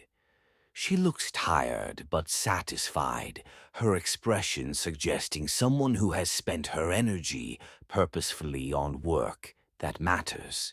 Here's your final quirky detail, the one that somehow encapsulates the entire tradition you've been witnessing. Egyptian physicians often kept small clay figurines representing healed patients, tiny statues showing specific conditions like broken limbs or visible pregnancies, each figure representing a successful treatment and serving as both memory aid and grateful offering to the healing gods. Archaeological discoveries include physicians' tombs filled with dozens or even hundreds of these figurines, creating a kind of clay medical chart that documented careers spanning decades and countless patients. The women physicians you've been following probably maintain similar collections, each tiny statue representing not just a healed body, but a story of suffering transformed into relief, desperation, meeting skill and compassion and sometimes luck. Human fragility encountering medical knowledge and divine blessing, and emerging improved, if not always perfectly restored. The apprentice sits down beside her teacher, and you observe a moment of quiet companionship between them. Mentor and student, experienced healer and emerging practitioner. the knowledge transmission happening not just through spoken instruction, but through shared presence and modeled behavior. The apprentice will carry forward what she's learned today and across countless previous days, will eventually train her own students, will add her observations to the accumulated wisdom that makes medicine improvable rather than static. The chain extends backward to the first woman who discovered that honey prevented infection, forward toward physicians working in hospitals where machines monitor vital signs, but human hands still touch patients, and human judgment still guides treatment decisions. Historians still argue whether we should celebrate ancient Egyptian medicine as remarkably advanced or acknowledge its primitive limitations. The infections they couldn't cure, the cancers they couldn't treat, the surgical risks they couldn't eliminate, the maternal mortality rates that remained catastrophically high by modern standards, despite their best efforts. Perhaps both perspectives hold truth simultaneously. They achieved remarkable results given available knowledge and technology, and yet countless patients died from conditions that modern medicine treats routinely. The women who practiced this medicine deserve recognition for working at humanity's knowledge frontier, pushing against the boundaries of what was possible, achieving genuine healing even when perfect cures remained beyond their reach. The sun has descended towards the western horizon now, beginning its nightly journey through the underworld where it would battle enemies and emerge victorious each dawn. Another cycle that Egyptian consciousness understood as promise that death is never final, that what descends will rise again, that darkness inevitably yields to returning light. The physician stands, stretching muscles tight from the day's work, and begins walking back towards a temple complex where tomorrow's patients will arrive with tomorrow's complaints, requiring tomorrow's treatments. The work never ends because human bodies keep failing in their infinite creative variations, but neither does the healing cease because knowledge persists and practitioners continue learning and caring and applying their skills against suffering's relentless assault. You follow her back through the gardens where evening insects have begun their songs and night-blooming flowers release fragrances designed to attract moths rather than bees. The transition from day to night mirrors transitions you've witnessed throughout your journey. From life to death and back to life through childbirth, from sickness to health through treatment. From ignorance to knowledge through teaching, from suffering to relief through medicine that works whether its practitioners understood the mechanisms correctly or simply observed that certain interventions produced beneficial results that justified their continued use. The temple interior feels cool after the day's accumulated heat, its stone walls releasing the chill they've hoarded through sunlit hours. Oil lamps are being lit in various chambers, their flames pushing back darkness while creating dancing shadows that make painted gods and goddesses seem to move with almost life. The physician pauses at a small personal shrine, lights a stick of incense, and bows her head briefly. Gratitude, perhaps, or petition, or simply the acknowledgement that her work happened within a larger context of divine purpose and cosmic order that made individual human efforts meaningful rather than futile. You realize now that your journey through ancient Egyptian medicine has shown you something both historically specific and universally human. The particular methods and beliefs of one ancient culture, yes, but also the timeless human commitment to fighting against suffering and death, despite knowing the battle ultimately can't be won. Every physician eventually loses all their patients to mortality, either immediately through treatment failure or eventually through aging's inevitable victory. And yet, healers keep practicing medicine because the temporary victories matter. because relieving pain has value even when cure proves impossible, because extending life by years or even months gives meaning that transcends medicine's ultimate inability to grant immortality. The apprentice has disappeared into storage rooms to properly preserve the herbs she carried, and the physician stands alone now in the main healing chamber, surveying the space where tomorrow she'll again practice her art. The surgical tools rest clean and ready, the pharmaceutical supplies are inventoried and accessible, the medical papyri wait on their shelves to provide guidance when memory fails or unusual cases require consultation with documented wisdom. Everything is prepared for the endless cycling work of medicine, diagnosing, treating, documenting, teaching, learning, improving, never perfecting, but always trying. And here, as darkness deepens and the day's urgent business finally releases its grip, you feel the pace slowing, the tension easing, words themselves beginning to soften and stretch like honey warming in sunlight. The physician extinguishes most of the oil lamps, leaving just enough light to navigate safely, and you understand that this is how medicine ends each day, not with dramatic cure or tragic failure, but with quiet transition from work to rest, from doing to being, from the day's specific struggles to the night's restorative darkness, where bodies heal themselves through the mysterious processes that happen best when consciousness releases its tight grip and allows deeper wisdom to work unimpeded. The stories you've witnessed today, blood mysteries and honey medicine, sand diagnostics and goddess healing, secret knowledge passed between women's hands, trade routes bringing exotic cures, papyri preserving techniques that transcended individual mortality. These stories settle into your awareness like sediment drifting to the river bottom after flood waters calm, finding their proper places in your understanding of how healing happened before hospitals and antibiotics and diagnostic imaging, when medicine required equal parts observation and intuition, pharmaceutical knowledge and spiritual faith, technical skill and compassionate presence. The temple is quiet now, except for the whisper of linen curtains moving in evening breezes that carry scents of the Nile and the desert beyond, the eternal conversation between water and sand that defines Egypt itself. Somewhere a woman sleeps peacefully after childbirth, her baby nursing contentedly at her breast, their survival a triumph of knowledge, accumulated across generations of midwives who refused to accept that maternal death was inevitable. Somewhere else, a wound is healing beneath its honey dressing, infection retreating before the golden medicine that bees created and humans learn to harness. In a distant house, a woman swallows her contraceptive pessary and reclaims some measure of control over her reproductive destiny.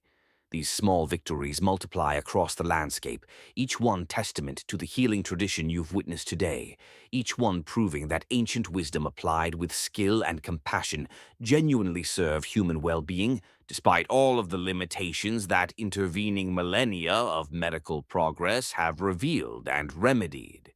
And now, as the stars begin their mighty appearing in the darkening sky above the Nile, their ancient light reaching across distances that make human timescales seem like heartbeats in comparison, you can let yourself drift gently away from this specific moment in ancient Egypt while carrying with you the understanding that healing has always been humanity's sacred work, that women have always practiced medicine even when history forgot to record their names, that knowledge preserves itself through dedication and teaching and documentation, and that the blood, honey, and sand of ancient Egypt still echo in modern medicine's most sophisticated techniques, because good ideas transcend their origins, because effective treatments persist across cultural and temporal boundaries, Because human bodies haven't changed fundamentally in 4,000 years,